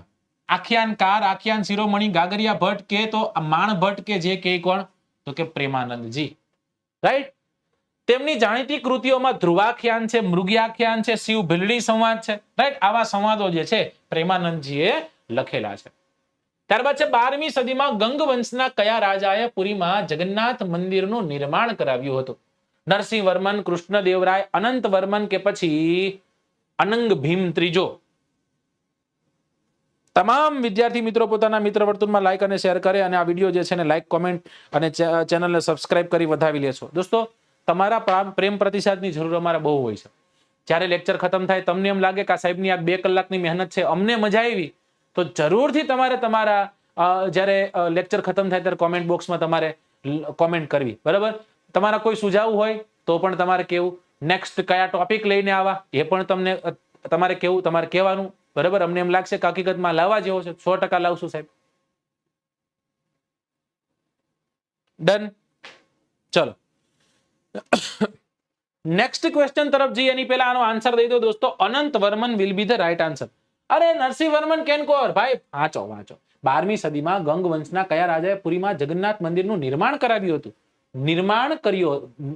નિર્માણનો નિર્ણય કર્યો. વાંચો એ ભાઈ, વાંચો. સીધા નો બેહી જાવ ગાડીમાં. જવું તમારે પાટણ અને તમે બેહી ગયા ક્યાં? ખેડાવાળી બસમાં. ક્યાંથી મેળાવે? બરાબર. પડો અને પડો જ. જગન્નાથ મંદિર યાદ કરે. જગન્નાથ એટલે શું? જગન્નાથ એટલે વિશ્વનો માલિક. જગન્નાથ એટલે કોણ? જગનો માલિક, જગનો નાથ, જગન્નાથ. રાઈટ. અને એ વિશ્વના માલિક જગન્નાથજીની જ્યારે રથયાત્રા હોય, રથયાત્રા બહુ મહત્વની છે. બરાબર. ધાર્મિક સંપ્રદાય જે છે એ સંપ્રદાયો આની સાથે જોડાયેલા છે. ખાસ કરીને જગન્નાથની રથયાત્રા જ્યારે યાદ આવે એટલે આપણને ઓડિશા યાદ આવે અને ઓડિશાનું પુરી યાદ આવે, જેને આપણે જગન્નાથપુરીના નામે પણ ઓળખીએ છીએ. કેના નામે ઓળખીએ છીએ? જગન્નાથપુરીના નામે પણ ઓળખીએ છીએ. એ જગન્નાથપુરીમાં જગન્નાથ સંપ્રદાય જાણીતો છે. અને આ જગન્નાથ સંપ્રદાયમાં જગન્નાથનું જે મંદિર છે, જગન્નાથનો અર્થ તમને ખબર પડી ગયો. બરાબર. વિષ્ણુ ભગવાન જે છે ને એ વિષ્ણુ ભગવાનના સમાનાર્થી થાય છે જગન્નાથ એટલે. પ્રશ્ન થાય જગન્નાથ એટલે કોણ? પછી કૃષ્ણ દીધા હોય, વિષ્ણુ દીધા હોય, આપણે કન્ફ્યુઝ થઈએ. રાઈટ. આમ જોઈએ ને તો વિષ્ણુ શબ્દના સમાનાર્થી થાય છે જગન્નાથ, જગનો નાથ. જ્યારે રથયાત્રા નીકળે છે ત્યારે કોણ નીકળે છે? તમને બધાને ખ્યાલ છે. ભગવાન શ્રી કૃષ્ણ છે. બરાબર. પછી તો કે સુભદ્રાજી છે અને કોણ છે? બલરામ છે. પ્રશ્ન એમ પૂછે કે જગન્નાથની રથયાત્રામાં કોણ કોણ નીકળે? તરત આમ કહીએ ભગવાન શ્રી કૃષ્ણ સાથે રૂકમણી. આમ કરીએ આપણે. નથી નીકળતા. કાં પછી કહે છે રાધાજી. નથી નીકળતા. ત્રણેય ભાઈ બહેન. કોણ કોણ? તો કે બલરામજી છે, ત્યારબાદ કૃષ્ણ ભગવાન છે, અને બલરામ અને કૃષ્ણ ભગવાનના બહેન શ્રી છે એ ત્રણેય આખા વિસ્તારમાં ફરે છે, નગરચર્યા માટે નીકળે છે એવું કહેવાય છે. પિહંદ વિધિ છે એ જાણીતા છે દોસ્તો. જે ગુજરાતના સીએમ હોય ને એ કરે, એમના હસ્તે થતી હોય છે.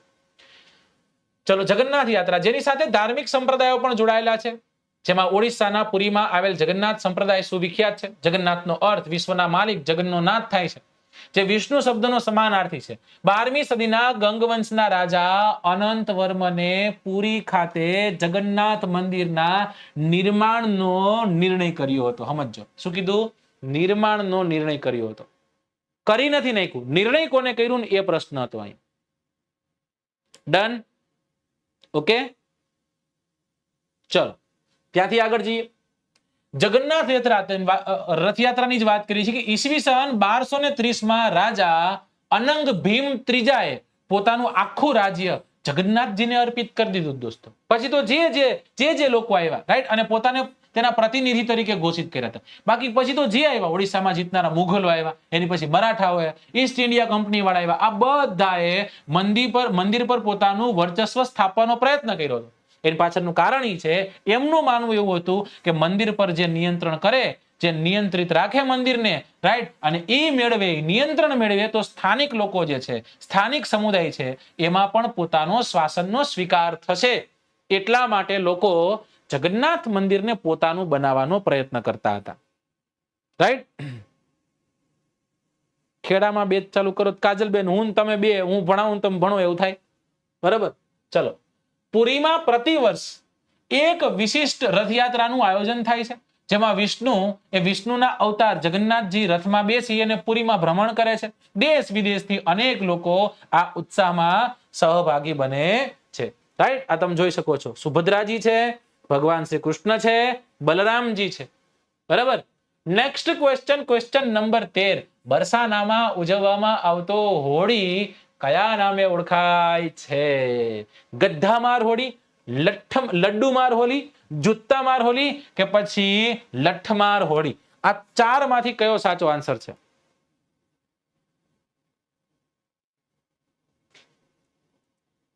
જગન્નાથમાં બધા હોય છે એટલે બધા કોણ હોય કેજો મને.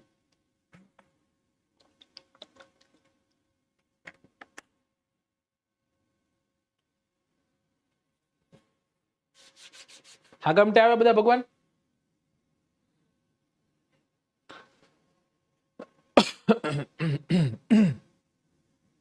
આ તો તમે પિક્ચર જોયું હશે, જ્યાં સુધી મને યાદ છે ત્યાં સુધી પેડમેન મૂવી હતું, કા પછી ટોયલેટ એક પ્રેમ કથા, બે માંથી એક લ્યો ને, બે માંથી એક જ હતું. અને એમાં તમને ખ્યાલ છે આ ટોયલેટ એક પ્રેમ કથા લ્યો ને, ફિક્સ ફાઇનલ. અને ટોયલેટ એક પ્રેમ કથામાં તમને ખ્યાલ છે અક્ષય કુમારનું પિક્ચર હતું, અને એમાં એક ગીત આવે છે ગોરી તું લઠમાર. અને ગોરી તું લઠમારમાં લાકડી લઈ અને સ્ત્રીઓ જે છે, સ્ત્રીઓને એક દિવસ પુરુષને મારે. એનો આનંદ આવ્યો ને.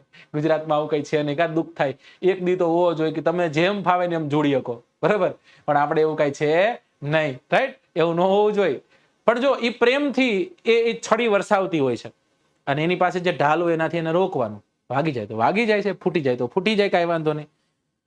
જો કદાચ તમે પૂર્વના પટ્ટાઓમાં જાઓ તો ઘણા બધા મેળાઓ એવા છે, જેમ કે ગોળ ગધેડાનો મેળો. તો ગોળ ગધેડાના મેળામાં એવું જ છે ને કે વ્યક્તિ ચપળ જુવાનિયાઓ જયારે ઉપર ચડી ગોળ લેવાનો પ્રયત્ન કરે ત્યારે ત્યાં રહેતી જે બહેનો છે એ બહેનો શું કરે? સોટીનો વરસાદ કરે. શેનો વરસાદ કરે? સોટીનો વરસાદ કરે. અને એ સોટી ખાતા ખાતા ગોળ લઈ આવવાનો, એટલે ગધેડાને જેમ માર ખાતા ખાતા ગોળ લઈ આવો, એટલે ગોળ ગધેડાનો મેળો. સમજાય? પણ દોસ્તો એક વખત ઉપર ચડી જાય અને ગોળ ગધેડામાં મતલબ કે ઈ લઈ આવ્યા, તો એનો મતલબ એવો થયો કે હવે ઈ ચિંધે ત્યાં વિવાહ કરી દેવાના. તો આ સારું પણ છે, એના ફાયદા પણ કંઈક છે. વન્સ અગેન આ સ્કીમ સૌરાષ્ટ્રમાં એપ્લિકેબલ નથી, બરાબર ને? એટલે આશાઓ ન રાખતા સાહેબ એકદો આમ મોટો પોલ તમ તાર ભેગો કરો, ગમે એટલું ઊંચું રાખો, હું એક વખત ત્યાં ચડીને ગમે એમ કરીને ગોળ લઈ આવું, બરાબર. તમે એક વખત લાવો જ ખરા, એવું અહીંયા થઈ શકશે નહીં. સાચો આન્સર શું છે? સાચો આન્સર છે લઠમાર. દોસ્તો જ્યારે જ્યારે બરસાના યાદ આવે એટલે આપણને કોણ યાદ આવે? આપણને યાદ આવે રાધાજી. કોણ યાદ આવે દોસ્તો? રાધાજી. બનારસ, બરસાના, ઉત્તર પ્રદેશ નામનું જે રાજ્ય છે, અને એ ઉત્તર પ્રદેશમાં બરસાના છે. અને આ બરસાના એટલે એ જગ્યા દોસ્તો કે જે જગ્યાથી રાધાજી હતા.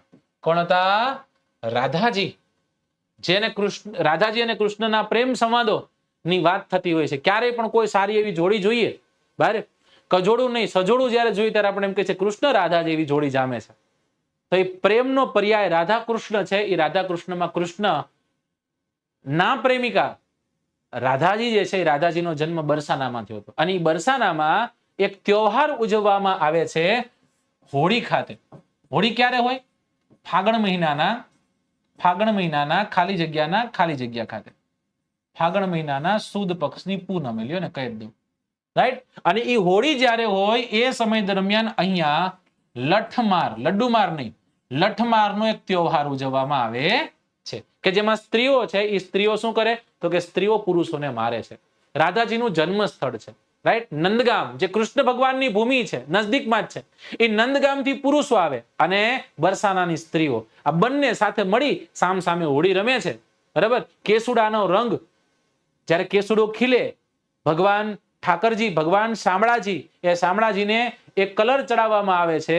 તો બંને એક સાઈડ થી નંદગામ છે, એક સાઈડ થી બરસાના છે. બરસાના તરફથી સ્ત્રીઓ, નંદગામ તરફથી પુરુષો આવી અને બંને હોળી રમે છે. અને એ હોળીના ફેસ્ટિવલ દરમિયાન લઠમારનો કાર્યક્રમનું આયોજન અહીંયા થાય છે, રાઈટ?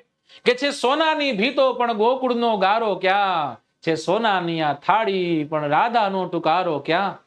હવે આવતે જન્મ રાધા થવું મારે, તને પ્રેમ કરવો વિચારે વિચારે. રાધા હું પુકારું સુની દ્વારિકામાં, મને મારી રાધા વિના સુનું સુનું લાગે. હજારો છે રાણી છતાં રોજ રાતે, રાધિકાની યાદ મને કાંટાની જેમ વાગે. કૃષ્ણના વિલાપની વાતો જે છે એ સાંઈરામ દવેના કલમે લખાઈ અને ખૂબ સુંદર એવું ગીત તમારી સમક્ષ રજૂ થયું છે કીર્તિદાન સાહેબના અવાજે. સાંભળજો, બહુ આનંદ થશે, રાઈટ? સેવક છે છતાં પણ સખા નથી મારે, સેવક છે છતાં પણ સખા નથી મારે, કોને કરવી દલડાની વાતું મારે ક્યારે. રાઈટ? ભગવાન જે છે એ ભગવાન પોતાની દિલની વાત કોઈ નથી કહી શકતા. એ રાધાજીનો પ્રેમ જે છે, રાધાજીનો પ્રેમ વર્ણવી નથી શકતા. એના ઉપર લખાયેલી વાતો છે. ક્યારેક સાંભળજો સાહેબ, રાધાજી શબ્દ યાદ આવે તો આનંદ જ આવે. રાધાજીનું નામ આવે મને તરત બાપુ યાદ આવે, રાઈટ? દોસ્તો, કૃષ્ણ રાધાની જે જગ્યા પર છબી છે, જે જગ્યા પર કૃષ્ણ રાધાની છબી છે, મોરારી બાપુ એમ કે છે કે જેવો આ કાનુડાના દર્શન થાય, કાનુડાનો ચહેરો જોવું, એનું સ્મિત જોવું, મને અખંડ આનંદ થઈ જાય. મને આનંદ આનંદ ને આનંદ જ આવે. પણ જ્યારે બાજુમાં એવું થાય કે બાજુમાં તે રાધાજી ઉભા છે, એ રાધાજીના પગથી ઉપર હું કોઈ દિવસ હાલી શક્યો નથી. હું રાધાનો ચહેરો નથી જોઈ શક્યો ક્યારેય, અને હું રાધાનો ચહેરો કોઈ દી જોઈશ પણ નહીં. પાછળનું કારણ છે કે રાધાજીને જોઈને હું રડવા લાગીશ. કદાચ હું મારા ભાવને, હું મારી અંદર રહેલું વ્યક્તિત્વ જે છે, મારી અંદર રહેલો રાધાજી પ્રત્યેનો, કૃષ્ણ પ્રત્યેનો જે પ્રેમ છે, એ પ્રેમ ઠલવાશે, રાઈટ? અને એટલા માટે હું રાધાજી જે છે, રાધાજીનો ચહેરો નથી જોઈ શકતો. સમર્પણ, બલિદાન, તર્પણ નો પર્યાય જો કોઈ હોય તો એ રાધાજી છે. ઓકે, તો એવા રાધાજીની આપણે વાત કરી. તો રાધાજી ક્યાં જન્મ્યા હતા?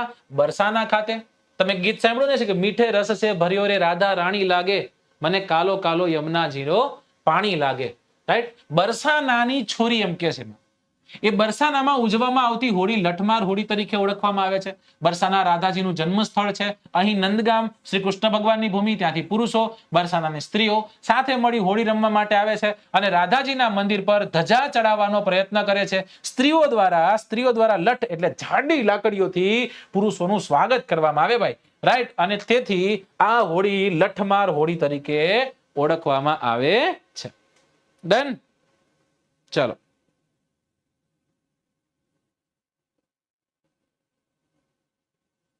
ડન? આગળ જઈએ. પ્રશ્ન નંબર 14. મુસ્લિમો કયા દિવસે શોક દિવસ તરીકે ઉજવે છે અને તે દિવસમાં તાજિયા કાઢે છે? રમજાન, ઈદ ઉલ અઝહાના, ત્યારબાદ છે મોહરમ કે પછી બકરી ઈદ? તમે કદાચ નહીં સાંભળ્યું હોય પણ હું કહું કે હાયડે મોટા ગીગા, હુસૈન મોટા બાવા, કરબલા અને કાલા. આ કદાચ તમે સાંભળ્યું હોય ગીત, તો એમાં એ ગીતો ગવાતા હોય અને તાજિયા જે છે એ તાજિયા લેવાતા હોય. એ સમય દરમિયાન જે બીજનું ચિહ્ન છે એના ઉપર જે ચાંદો છે, ચાંદા પર તે ધ્યાન રાખવાનું, રાઈટ? એ નિશાન ઉપર ધ્યાન રાખવાનું. અને પછી એ તાજિયા જે છે, તાજિયા સમગ્ર વિસ્તારમાં ફરતા હોય છે, બરાબર? તો એ તાજિયા પાછળનું કારણ શું છે? ક્યારે ઉજવાય છે? ક્યારે એ તાજિયાઓ નીકળે છે? રમઝાન ઈદ આવે ત્યારે, ત્યારબાદ છે ઈદ ઉલ અઝહાના આવે ત્યારે, મોહરમ આવે કે પછી બકરી ઈદ આવે ત્યારે?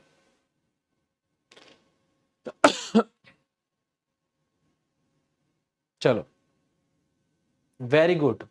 એકદમ સીધી ચોપડી ઉપાડી લાગે છે ભાઈ. ચોપડીમાંથી ન બોલતા જરાય નહીં મજા આવે, કેમ કે જે પહેલી લાઈન રહી ને આખી તમે ચોપડી ની બોલ્યા, મોહરમ. જો આ ચોપડીની લાઈન બોલ્યા. હજરત મોહમ્મદ પૈગંબર સાહેબના દોહિત્રની શહીદીની યાદમાં મુસ્લિમો મોહરમને શોક દિવસ તરીકે ઉજવે છે. આ દિવસે તાજિયા કાઢવામાં આવે છે. મુસ્લિમો કાળા રંગના કપડા પહેરીને શોક પ્રદર્શિત કરે છે. એવું કહેવાય છે કે મુસ્લિમ ધર્મમાં, બરાબર, આપણે ધીમે ધીમે હાઇબ્રિડ થઈ, બધા ધર્મમાં ચેન્જીસ આવે. સમજો, જ્યારે કોઈ મુસ્લિમ ધર્મમાં કોઈ વ્યક્તિનું નિધન થાય છે એ સમય દરમિયાન એવું કહેવાય છે કે ભાઈ રો કકડાટ ત્યારે નહીં કરવાનું, ત્યારે શોક નહીં મનાવવાનો. તો કે શોક ક્યારે મનાવવાનો? જે પોતાના સ્વજનોને ગુમાવ્યા હોય એનો પણ, અને સાથોસાથ દોસ્તો ઇમામ હુસેન જે છે એ ઇમામ હુસેનનો શોક પણ ત્યારે જ મનાવવાનો. રાઈટ? આ ઇમામ હુસેન જે સમય દરમિયાન હજરત મોહમ્મદ પૈગંબર સાહેબ, એ પૈગંબર સાહેબ જ્યારે જન્નતસીન થાય, બરાબર, અને પછી ઇમામ હુસેન જે છે એ ઇમામ હુસેન એમના જ અનુયાયી હતા. પણ તમને ખ્યાલ હશે કે બગદાદ ને બધો વિસ્તાર જે છે એ વિસ્તારમાં અઝીઝ નામનો એક ખલીફા છે, એ ખલીફા પોતાનું ખલીફા પદ જે છે ખલીફા પદ ધારણ કરે. જે મુસ્લિમ ધર્મમાં કહેવાતી જે ન કરવાની વાતો બધી કરે. રાઈટ? એકદમ કહી શકીએ કે ભાઈ એ કોઈ સારા ગુણ, એ કોઈ ખરાબ ગુણો. રાઈટ? 32 લક્ષણ હોય ને એવી રીતના આ ધર્મમાં જે ન થાય ને એ બધું કરતા. એનો વિરોધ કોણ કરે છે? ઇમામ હુસેન કરે છે. ઇમામ હુસેનની સાથે માત્ર ને માત્ર 72 ફોલોઅર્સ હતા. એને માનનારા, ઇમામ હુસેનને માનનારા 72 અનુયાયીઓ હતા દોસ્તો. અને આ 72 અનુયાયીઓ જે છે ઇમામ હુસેન સાથે સામે ઓલો મોટો ખલીફા અઝીઝ, એ બંને વચ્ચે યુઝ થાય છે કરબલાના મેદાનમાં. કેના મેદાનમાં? કરબલાના મેદાનમાં, જેને બેટલ ઓફ કરાબલાના નામે ઓળખવામાં આવે છે. જ્યાં સુધી મને યાદ છે ત્યાં સુધી જો હું તમને કહું દોસ્તો, આ સમય દરમિયાન ભૂખ્યા પ્યાસા રહીને યુદ્ધ કરે છે. અને કદાચ એટલા જ માટે આ સમય દરમિયાન, મોહરમ દરમિયાન રોજા રાખતા હોય છે. એ સમય દરમિયાન પાણી પણ પીવું ધર્મ વિરુદ્ધ ગણવામાં આવે છે. એટલે એવું ધર્મમાં એટલે કે ભાઈ આપણે પાણી નહીં પીવાનું, જો તમે પાણી નહીં પીવો તમે ધર્મની બહાર, એવું નહીં. પણ કેમ તમે સોમવાર રહ્યો તમારા મનથી રહ્યો કે ઉપવાસ કરવાનો, એમાં નથી લખેલું કે ભાઈ ઉપવાસ નહીં કરો તમારું ખરાબ થાય, એવું નહીં. રાઈટ? તો લોકો જે છે લોકો પાણીનો ત્યાગ કરે, સંધ્યા ઢળે પછી તમને ખ્યાલ હશે કે પછી એ અનજળનો ફરી એક વખત સ્વીકાર કરે છે. બરાબર? તો ખૂબ સુંદર એવી વાતો બધા ધર્મ સાથે જોડાયેલી હોય જેને આપણે જાણવી સમજવી મજા આવે. કયા નૃત્યમાં અભિનય એ આત્મા ગણવામાં આવે છે? કુચીપુડી, કથકલી, કથક કે મણિપુરી? ચલો,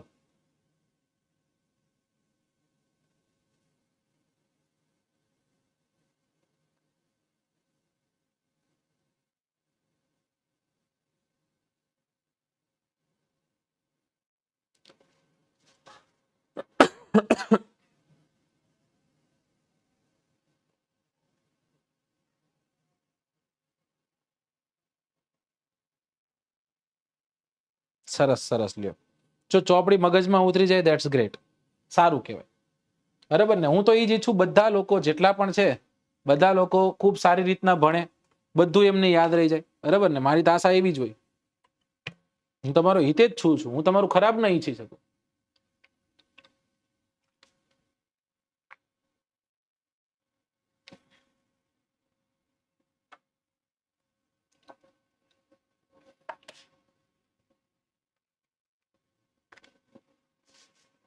હાલો, હજી 10 ક્વેશ્ચન છે ભાઈ.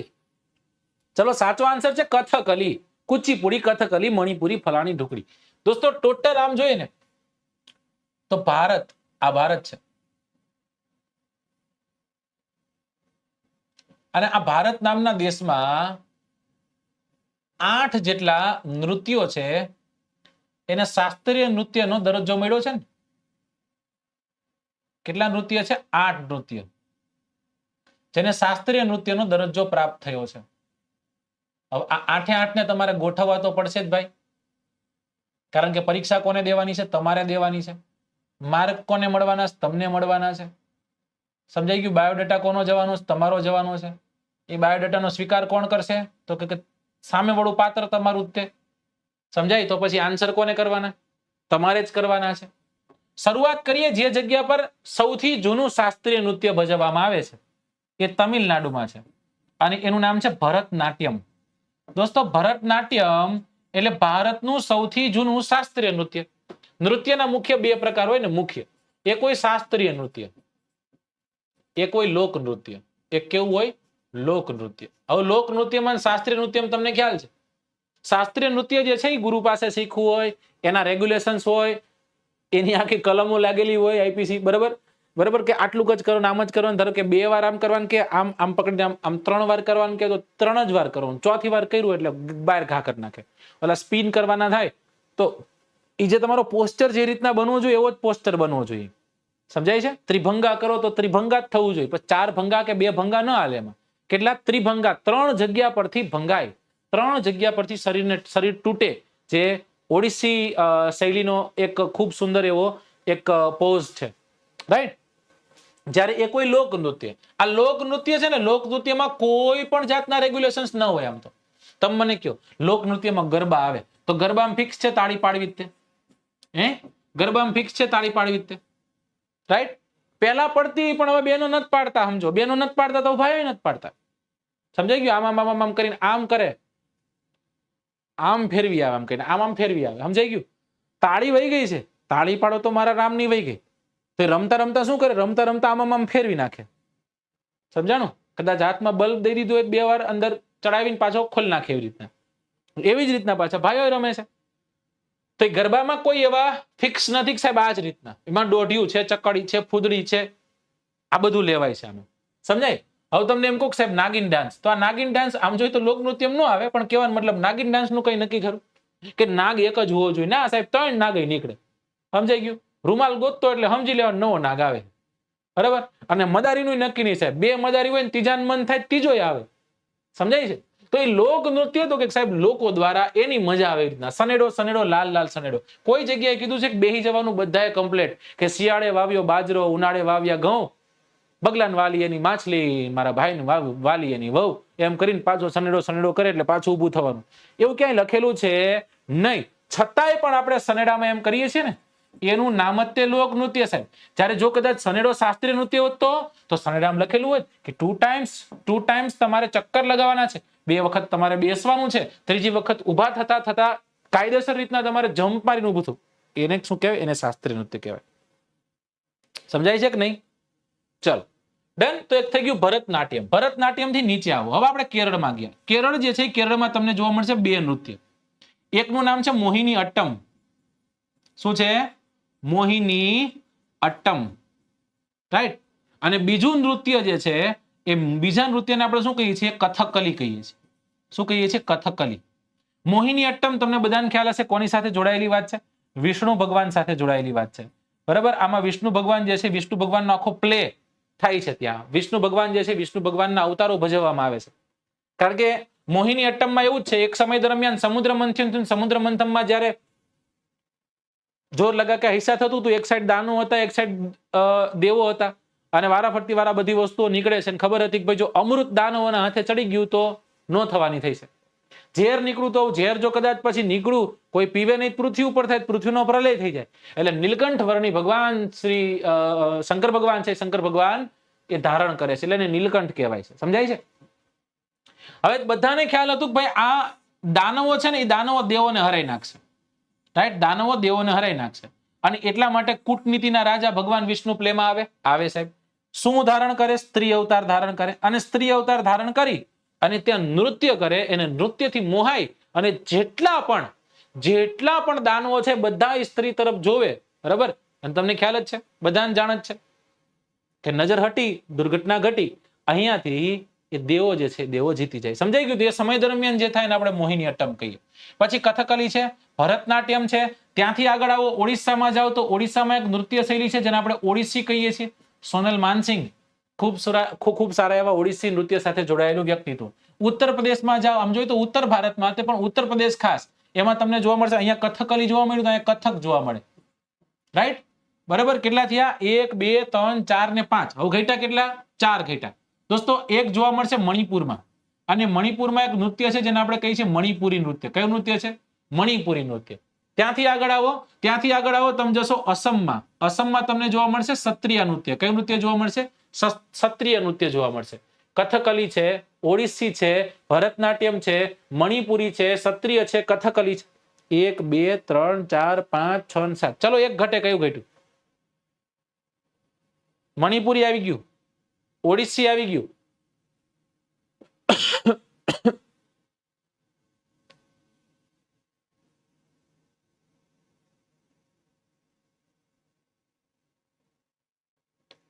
બિહુ નહીં. હા, બિહુને લીધું, પણ બિહુ જે છે બિહુને આપણે નથી ગણવાના અત્યારે. એક્સેલેન્ટ. આંધ્રપ્રદેશમાં આવશે અને એનું નામ છે કુચીપુડી. કયું છે? કુચીપુડી નામનું નૃત્ય. કયા નૃત્યની વાત કરી રહ્યા હતા આપણે વાત કરી રહ્યા હતા કુચીપુડી. અહીંયા છે. કેમાં થશે? આંધ્રપ્રદેશમાં. કથક ક્યાં થશે? ઉત્તર પ્રદેશમાં. મણિપુરમાં મણિપુરી થશે. કથકલી ક્યાં થશે? કેરળમાં. સમજાય છે? ચલો તો હવે એને આપણે જોઈ લઈએ. રાઈટ?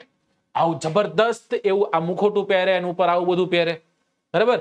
અને આમાં આ કલર છે ને, આ કલર ઉપરથી ખબર પડે કે કયા પ્રકારના પાત્રને ભજવે છે. રાઈટ? નેગેટિવ પાત્રને ભજવે, પોઝિટિવ પાત્રને ભજવે, વિલન છે કે શું છે એ ખબર પડી જાય. કથકલી. કથકલી એ કેરળની નૃત્ય પરંપરા છે. તેનો શાબ્દિક અર્થ નાટ્ય વાર્તા થાય. શું થાય છે? નાટ્ય વાર્તા થાય છે. અભિનય એ આ નૃત્યનો આત્મા છે. અભિનય ઉપરાંત રંગભૂષા અને વેશભૂષા પણ ખૂબ જ મહત્વની. હવે સમજો, સાત્વિક, રાજસી અને તામસી ગુણો જે છે એ પાત્રો મુજબની કલાકારો જે છે કલાકારોની રંગભૂષા ઉપરથી નક્કી થાય છે. પાત્રો બોલતા નથી, પરંતુ પોતાના હાવભાવથી અભિવ્યક્ત કરે છે, અભિવ્યક્તિ કરે છે. સમજાઈ ગયું? આ બહુ અઘરું છે, પણ આમ જોઈને જેમ કે મિસ્ટર બીન છે, તમે બધા જોયા હશે. રાઈટ? અને એમને સાહેબ તો થઈ ગયા, એ તો મિસ્ટર બીન તો સાહેબ વડવા આપણા વડવા હતા નહીં. અત્યારે તમને ખ્યાલ જ છે ખેબી. કોણ નથી ઓળખતું ખેબીને? બધા ઓળખે છે ખેબીન છે. સમજાય? વિશ્વનો સૌથી મોટો ટિકટોક સ્ટાર, સૌથી વધુ ટિકટોકમાં જેના ફોલોઅર્સ છે આ ખેબીન છે. ઇન્સ્ટાગ્રામમાં એના એટલા ફોલોઅર્સ છે, ટ્વિટરમાં પણ એટલા ફોલોઅર્સ છે. સમજાઈ ગયું? એક વસ્તુ બોલવાનું નહીં, આમ કરીને મૂકી દેવાનું. તો એ તો આપણા પર છે કે આપણે એને કઈ રીતના અભિવ્યક્ત કરીએ છીએ. ઘણા બોલે આપણને એમ થાય કાન કરતા ન બોલ્યો હોય તો સારું હતું. સમજાણું? અને આ બોલ્યા વગર ઘણું કહી છે. રાઈટ? ભાવનગરના બેંચ વિશેની માહિતી તમને ટેલિગ્રામ ચેનલ, વેબ સંકુલની ટેલિગ્રામ ચેનલ ઉપર કાલે નંબર નાખી દેવામાં આવશે. નંબર પર કોલ કરી તમે લઈ લેજો. સમજાય છે? અત્યારે આપણે તાત્કાલિક 1-2-5 દિવસમાં નથી બેચ મૂકવાના, થોડોક સમય લેશી, પણ હા જરૂરથી તમે ભાવનગરમાં જ રહ્યો છો ત્યાં મુલાકાત લ્યો. સમજાઈ ગયું? આવો, કાલે હું આવું છું, કાલે આવો. ચલો, ક્વેશ્ચન નંબર 16. નંદિકેશ્વર દત્તે કયો ગ્રંથ લખ્યો છે? નાટ્ય સંગ્રામ, અભિનય સૂત્રમ, અભિનય સમ્રાટ કે અભિનય દર્પણ?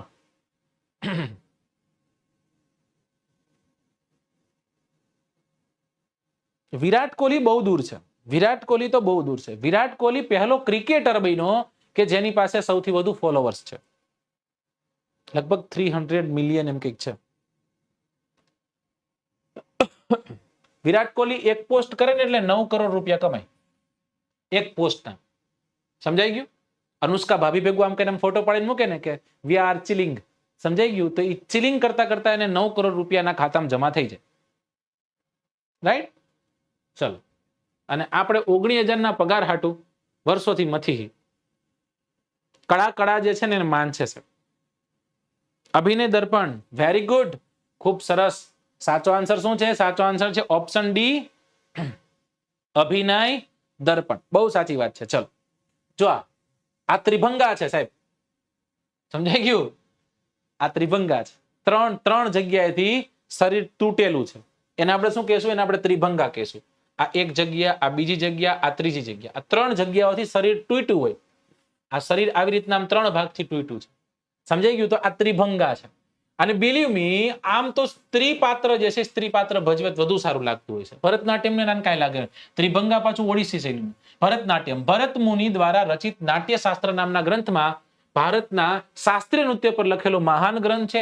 એની સિવાય અભિનવ દર્પણ નામનો એક ગ્રંથ છે, જેમાં નંદિકેશ્વર દત્તે પણ ભારતના અગત્યના શાસ્ત્રીય નૃત્ય તરીકે ભરતનાટ્યમની વિશદ ચર્ચા કરેલી છે. તાંજોર એટલે કે તમિલનાડુનું તંજાવુરમાં ભરતનાટ્યમ નૃત્યનો વિકાસ થયો હતો.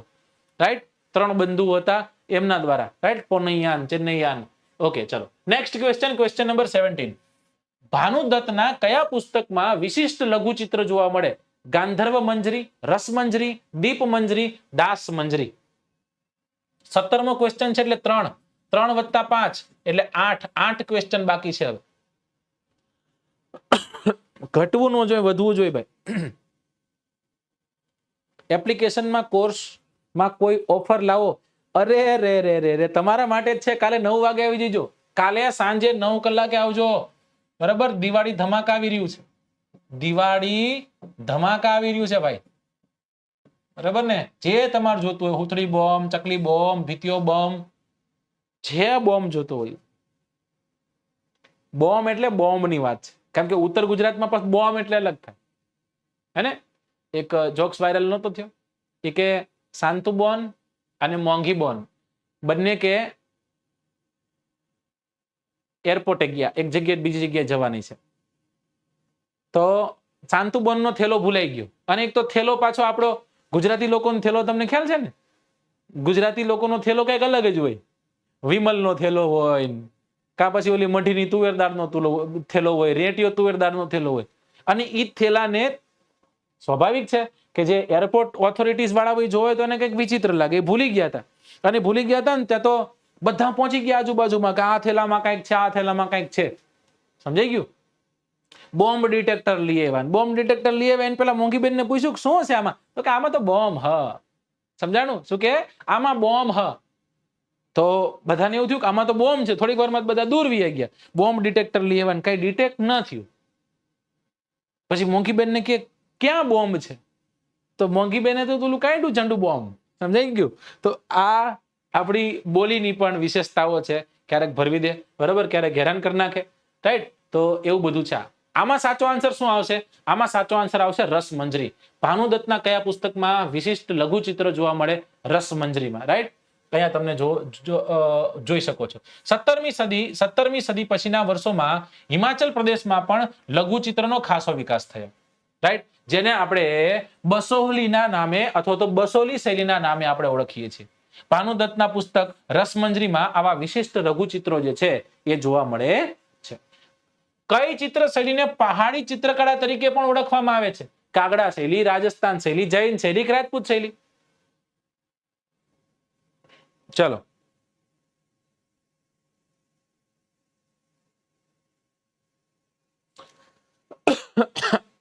ટાઈગર બામ નહીં લગાડવાનું સાહેબ. ટાઈગર બામ લગાડ્યા પછી 2 કલાક બળતરા થાય, સમજાણું?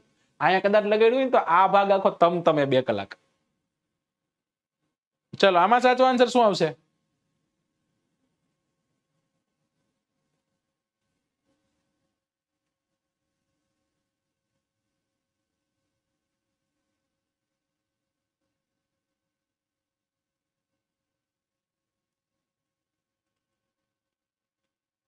ચલો ચલો ચલો જલ્દી.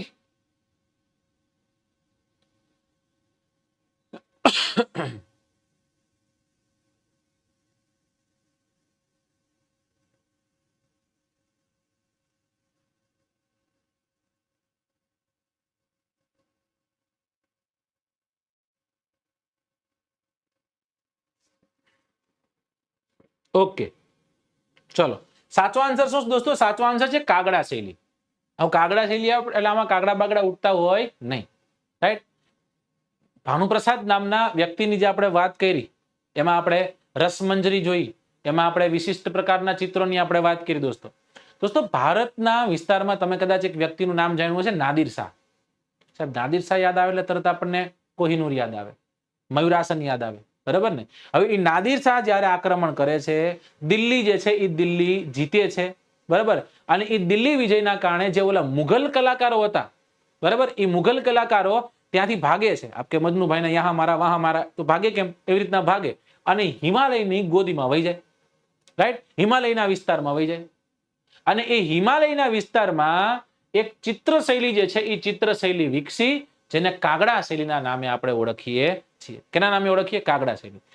જ્યારે 18મી સદીનો જે મધ્ય ભાગ હતો એ સમય દરમિયાન ઘણા બધા કલાકારો જે ચિત્ર બનાવતા એમાં વૈષ્ણવ સંપ્રદાયની છાંટ જોવા મળી.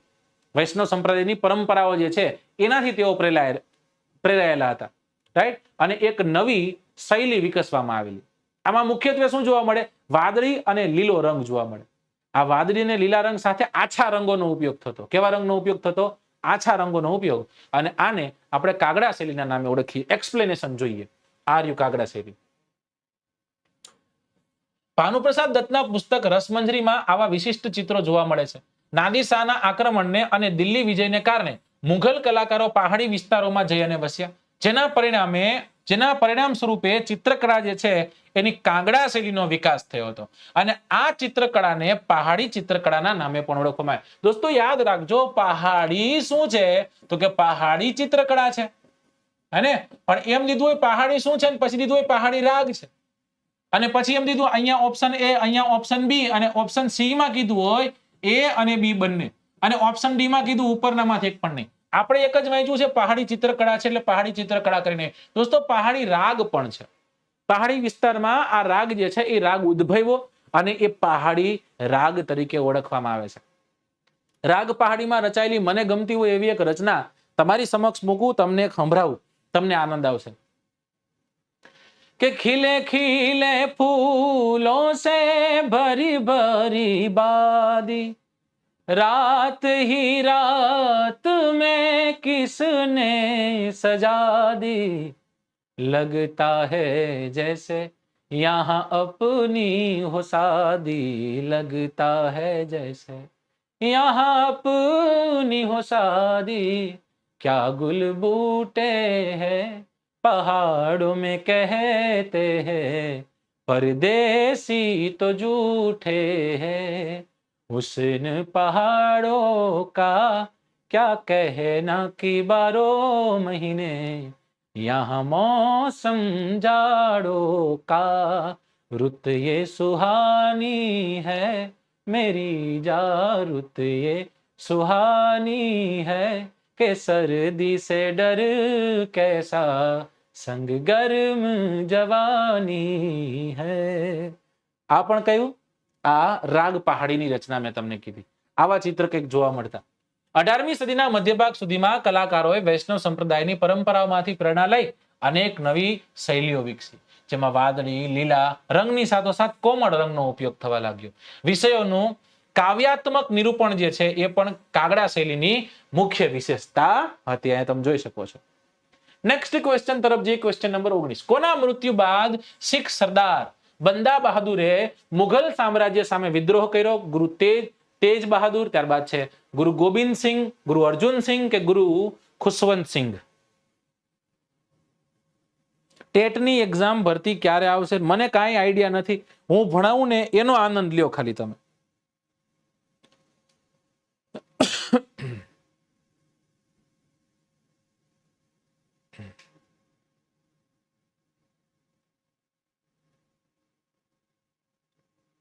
નીંદર આવે થોઈ જવાય.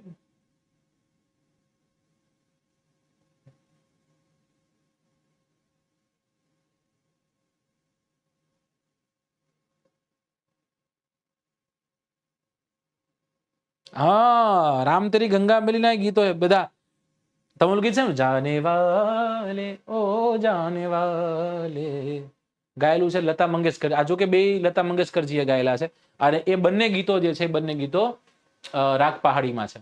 ગુરુ ગોવિંદ સિંહ અહીંયા સાચો આન્સર છે. ગુરુ ગોવિંદ દોનું ખડે કાકુ લાગુ પાય, બલિહારી ગુરુ આપકી ગોવિંદ દિયો બતાય, એ નહીં. ઔરંગઝેબના અવસાન પછી મુઘલ ગાદી પર બહાદુર શાહ નામનો એક શાસક આવે છે. તેણે રાજપૂત અને મરાઠા રાજ્યો સાથે શાંતિભર્યા સંબંધો બનાવ્યા. જોકે મરાઠાઓ વચ્ચે વારસાગત વિગ્રહ જે છે એ થયા, રાઈટ, અંદરો અંદર. તેના સમય દરમિયાન ગુરુ ગોબિંદ સિંહ જે છે એના મૃત્યુ પછી શીખ સરદાર બંદા બહાદુરે મુઘલ સામ્રાજ્ય સામે વિદ્રોહ નોંધ્યો હતો અથવા તો વિદ્રોહ કર્યો હતો. હા, હિના મૂવીનું, સોરી, માય મિસ્ટેક. સાચી વાત છે, બરાબર. તો આ સાચો આન્સર તમે જોઈ લ્યો.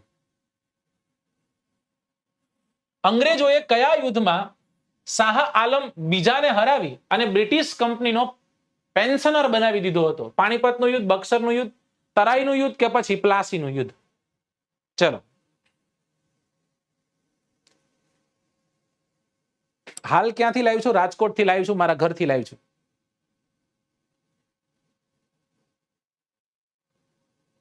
हाँ, चिड़ियों के संग बाज लड़ावा, 1.25 लाख से 1 लड़ावा, तब गुरु गोबिंद सिंह नाम धरावा.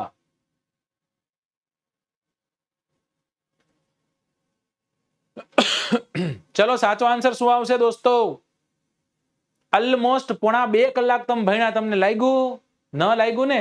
મજા એની છે, કારણ કે તમે સારા એવા શ્રોતા છો. જ્યારે શ્રોતા સારા હોય ને ત્યારે જ વક્તા સારું વક્તવ્ય આપી શકે, બોલી શકે, ગાઈ શકે, ભજવી શકે, ભણાવી શકે.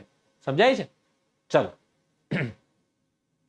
ઈસવીસન 1759 સાલમાં ગાદી પર આવે છે શાહ આલમ બીજો, અને એ શાહ આલમ બીજાને અંગ્રેજ લોકો બક્સરના યુદ્ધમાં, કયા યુદ્ધમાં? બક્સરના યુદ્ધમાં હરાવે છે, અને પછી પેન્શનર બનાવી દે કે હવે તને પેન્શન મળશે ભાઈ, પેન્શન ખા.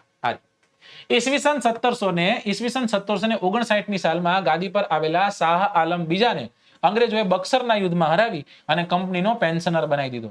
આની પહેલા કયું લડાણું હતું? પ્લાસીનું યુદ્ધ. કઈ સાલમાં લડાણું હતું? ઈસવીસન 1757 સાલ જે છે, 1757 સાલમાં લડાણું હતું. અહીં ક્યાં ખોટું હોય તો મને કહેજો કે સાહેબ અહીં ખોટું છે. રાઈટ? ચલો. 1757 સાલમાં પ્લાસી થયું હતું. It was fought between Siraj ud-Daulah and Robert Clive. બરાબર, જેમાં રોબર્ટ ક્લાઇવ જે છે એની જીત થાય છે. પ્રશ્ન નંબર 21. કયા શીખ શાસકના લશ્કરમાં યુરોપિયન સેનાપતિઓ અને સૈનિકો હતા? ભગવાન સિંહજી, સંગ્રામ સિંહજી, રણજીત સિંહજી કે પછી ગોવિંદ સિંહજી?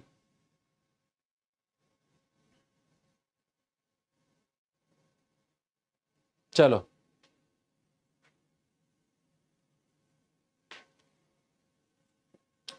Very good.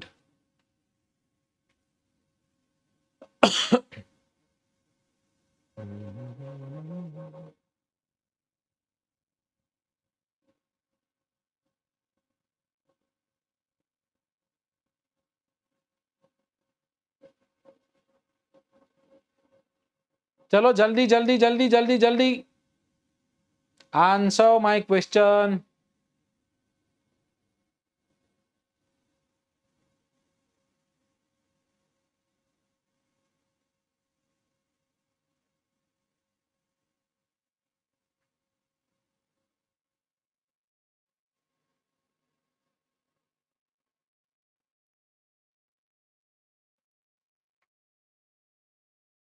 ચલો, ઓપ્શન સી કે છે બધા, ઓપ્શન સી કે છે તો સાચા છો ભાઈ. રણજીત સિંહજી જે છે એ સાચો આન્સર છે અહીંયા. રાઈટ? એક સમૂહ જેનું નામ તમે જાણી શકો છો, જેનું નામ છે શુક્કર ચકિયા. એ શુક્કર ચકિયાના શક્તિશાળી નેતા રણજીત સિંહે શીખ સામ્રાજ્યનો વિકાસ કર્યો હતો. ત્યારબાદ તેમણે લાહોર અને અમૃતસર પર વિજય મેળવ્યો હતો. તેમણે કાશ્મીર અને પેશાવર અને મુલતાન જે છે, મુલતાનનો પણ વિજય કરી અને શીખ સામ્રાજ્ય જે છે, શીખ સામ્રાજ્યનો વિશાળ વિસ્તાર કર્યો હતો. તેમના લશ્કરમાં યુરોપિયન સેનાપતિઓ અને સૈનિકો પણ હાજરી દેતા હતા.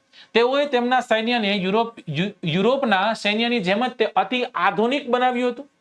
લાહોરમાં તેમણે તોપ બનાવવાનું કારખાનું સ્થાપ્યું હતું. દોસ્તો અહીંયાથી પ્રશ્ન પૂછાય કે કોના સમય દરમિયાન લાહોરમાં તોપ બનાવવાનું કારખાનું સ્થપાયું હતું? તો રણજીત સિંહજીના સમય દરમિયાન. તેઓ ધાર્મિક રીતના ઉદાર હતા. હિન્દુ, મુસ્લિમ, શીખ, ઈસાઈ બધા એક માનતા. જોકે તેમના મૃત્યુ પછી અંગ્રેજોએ ઈસવીસન 1849માં શીખ બ્રિટિશ સામ્રાજ્ય જે છે એમાં ભેળવી લીધું. શીખ સામ્રાજ્ય છે ને બ્રિટિશ સામ્રાજ્યનો ભાગ બનાવી લીધું હતું. ઓકે, ચલો. કાલે ભાવનગરમાં કઈ નથી, ઓપનિંગ છે. રાઈટ? આપણે વેબ સંકુલની ઓફલાઈન ત્યાં એક એકેડમી સ્ટાર્ટ થાય છે. નીચેનામાંથી કયા શહેરમાં રાજા સવાઈ જયસિંહે વૈધશાળા સ્થાપી? દોસ્તો બહુ મહત્વનું છે. ઉજ્જૈન, દિલ્હી, મથુરા કે પછી અજમેર?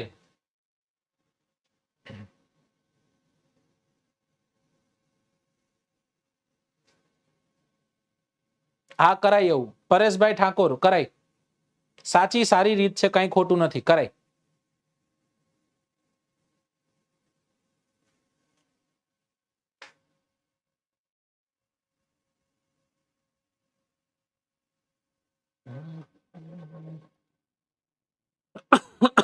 એ બી સી ડી.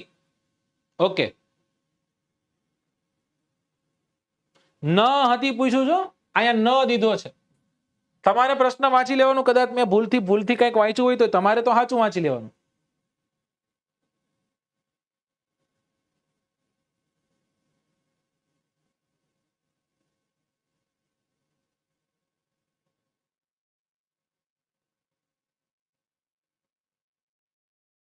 આઠમી સદી જ કીધું છે, 18મી સદી બોલ્યો જ નથી.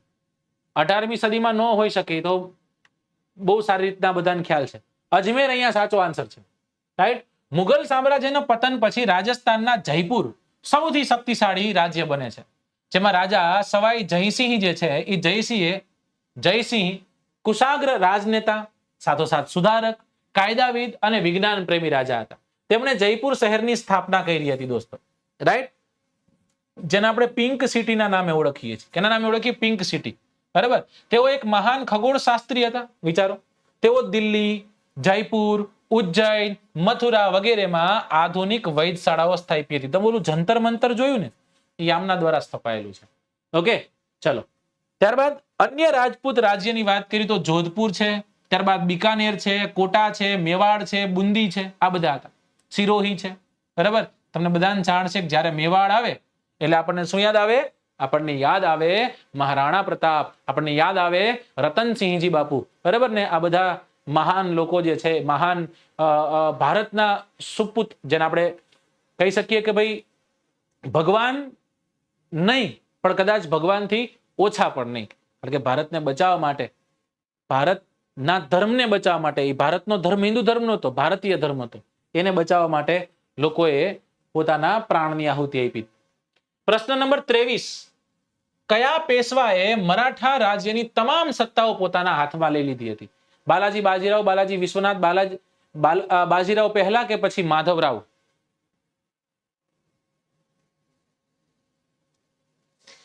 જો વેબ સંકુલની એક બેચ સ્ટાર્ટ થવા જઈ રહી છે જીપીએસસી ની, અને આ ગાંધીનગર ખાતે સ્ટાર્ટ થવા જઈ રહી છે.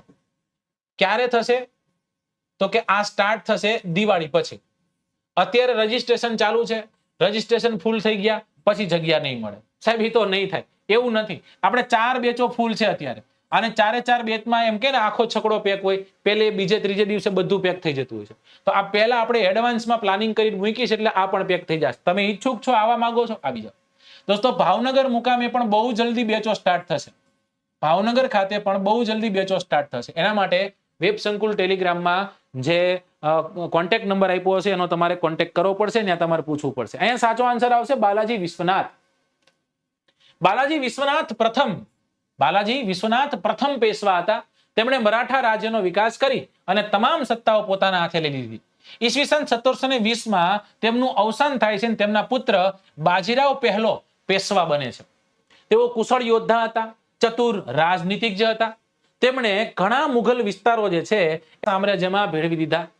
રાઈટ. મરાઠા રાજ્યનો વિકાસ કર્યો. તેમણે માળવા, ગુજરાત, બુંદેલખંડ વગેરે જીતી લીધા. તમે એક મૂવી જોયું બાજીરાવ મસ્તાની? ચિત્તે કી ચાલ और बाज की नजर और बाजीराव की तलवार पर कदी संदेह नहीं करते. बराबर. અને પૂછવામાં આવે છે કઈ શું કામ તને પેશવા બનાવવો જોઈએ? તો પછી એક ઢગલો કરે છે ને એમાં મોરપીંછ નાખે છે, અને એમ કહે છે કે ભાઈ તું એમ કહેશ કે તું સારામાં સારો ધનુર્વિદ્યાનો જાણકાર વ્યક્તિ છો, તો આ મોરપીંછને તું તોડી દે. બરાબર. પછી શું કરે છે? તો કે મોરપીંછને નથી તોડતો. મોરપીંછની જગ્યાએ ઓલો ઢગલો છે એ ઢગલામાં રહેલા મોરપીંછના જળને તોડે છે. બધા લોકો હસવા લાગે છે, અને પછી એમ કહે છે કે તારું નિશાન ચૂકી ગયું. અને ત્યારે એ કહે છે, આ ડાયલોગ મારે છે, ને એમ કહે છે કે કાંઈ નહીં, ત્યાં જઈ અને આ મોરપીંછ જે છે મોરપીંછને ઊંચો કરો, માટીને ફેંદો, એટલે એનો અડધો ટુકડો તમને કપાયેલો જોવા મળશે. સમજાણું? તો એને સૌથી પહેલો પુરાવો શેનો આપ્યો? સૌથી પહેલો પુરાવો આપ્યો ધનુર્વિદ્યા. સારો એવો યોદ્ધા છે. પોઈન્ટ નંબર 2, સારો એવો રાજનીતિજ્ઞ છે. એ કઈ રીતના બતાવ્યું? તો કે ભાઈ આ મોરપીંછ જો તમે એમ કહો છો મુઘલ છે, તો મુઘલને તોડવું હોય તો મુઘલના જળ પર આપણે આક્રમણ કરવું જોઈએ. સમજાય છે? ચલો.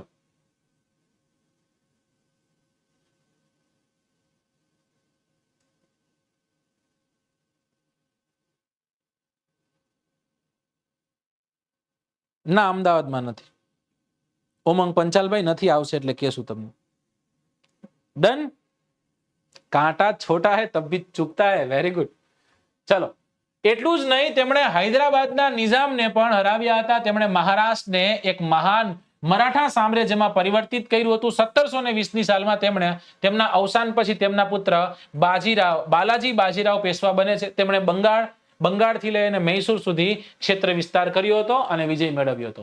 Second last question of today session, અને એમાં પૂછ્યું છે જહાંગીર શાહને ઉથલાવી અને મુઘલ ગાદી પર કોણ આવ્યું હતું? સૈયદ ભાઈઓ, બહાદુર શાહ, ત્યારબાદ છે ફરુખશિયર કે પછી મોહમ્મદ શાહ? ઉમંગભાઈ એક જ વાર પ્રશ્ન પૂછો તો સારું લાગે, વારંવાર પ્રશ્ન પૂછો તમે કોકને ડિસ્ટર્બ કરો. આપણો તો એક નિયમ છે, ગુજરાતી છીએ, જો પાક્કા ગુજરાતી છીએ સાચા માણસ છીએ તો કોકને કામ ન લાગી શકી તો કઈ નહીં, કોઈને હેરાન કરાય નહીં. સમજાય? એક જ વાર મેસેજ કરવાનો.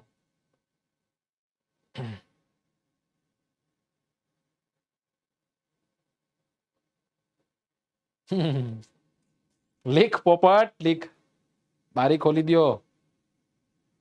હે ને? બહુ સાચી વાત છે. ઘણા ડાયલોગ્સ એના યાદ રહેવા છે.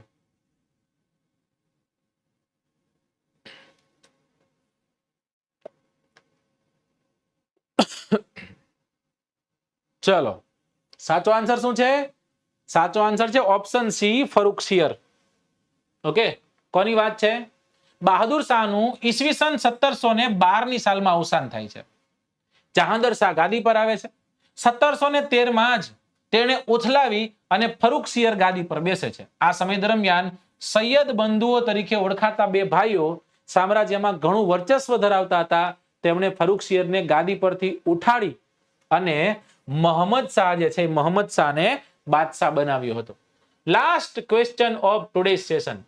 ઈસવીસન 1761 માં ભારત પર કોણે આક્રમણ કર્યું? અહેમદ શાહ અબ્દાલી, તૈમૂર, નાદિર શાહ કે પછી એક પણ નહીં? કરો આન્સર સાચો. સાચો આન્સર શું છે? કરો આન્સર.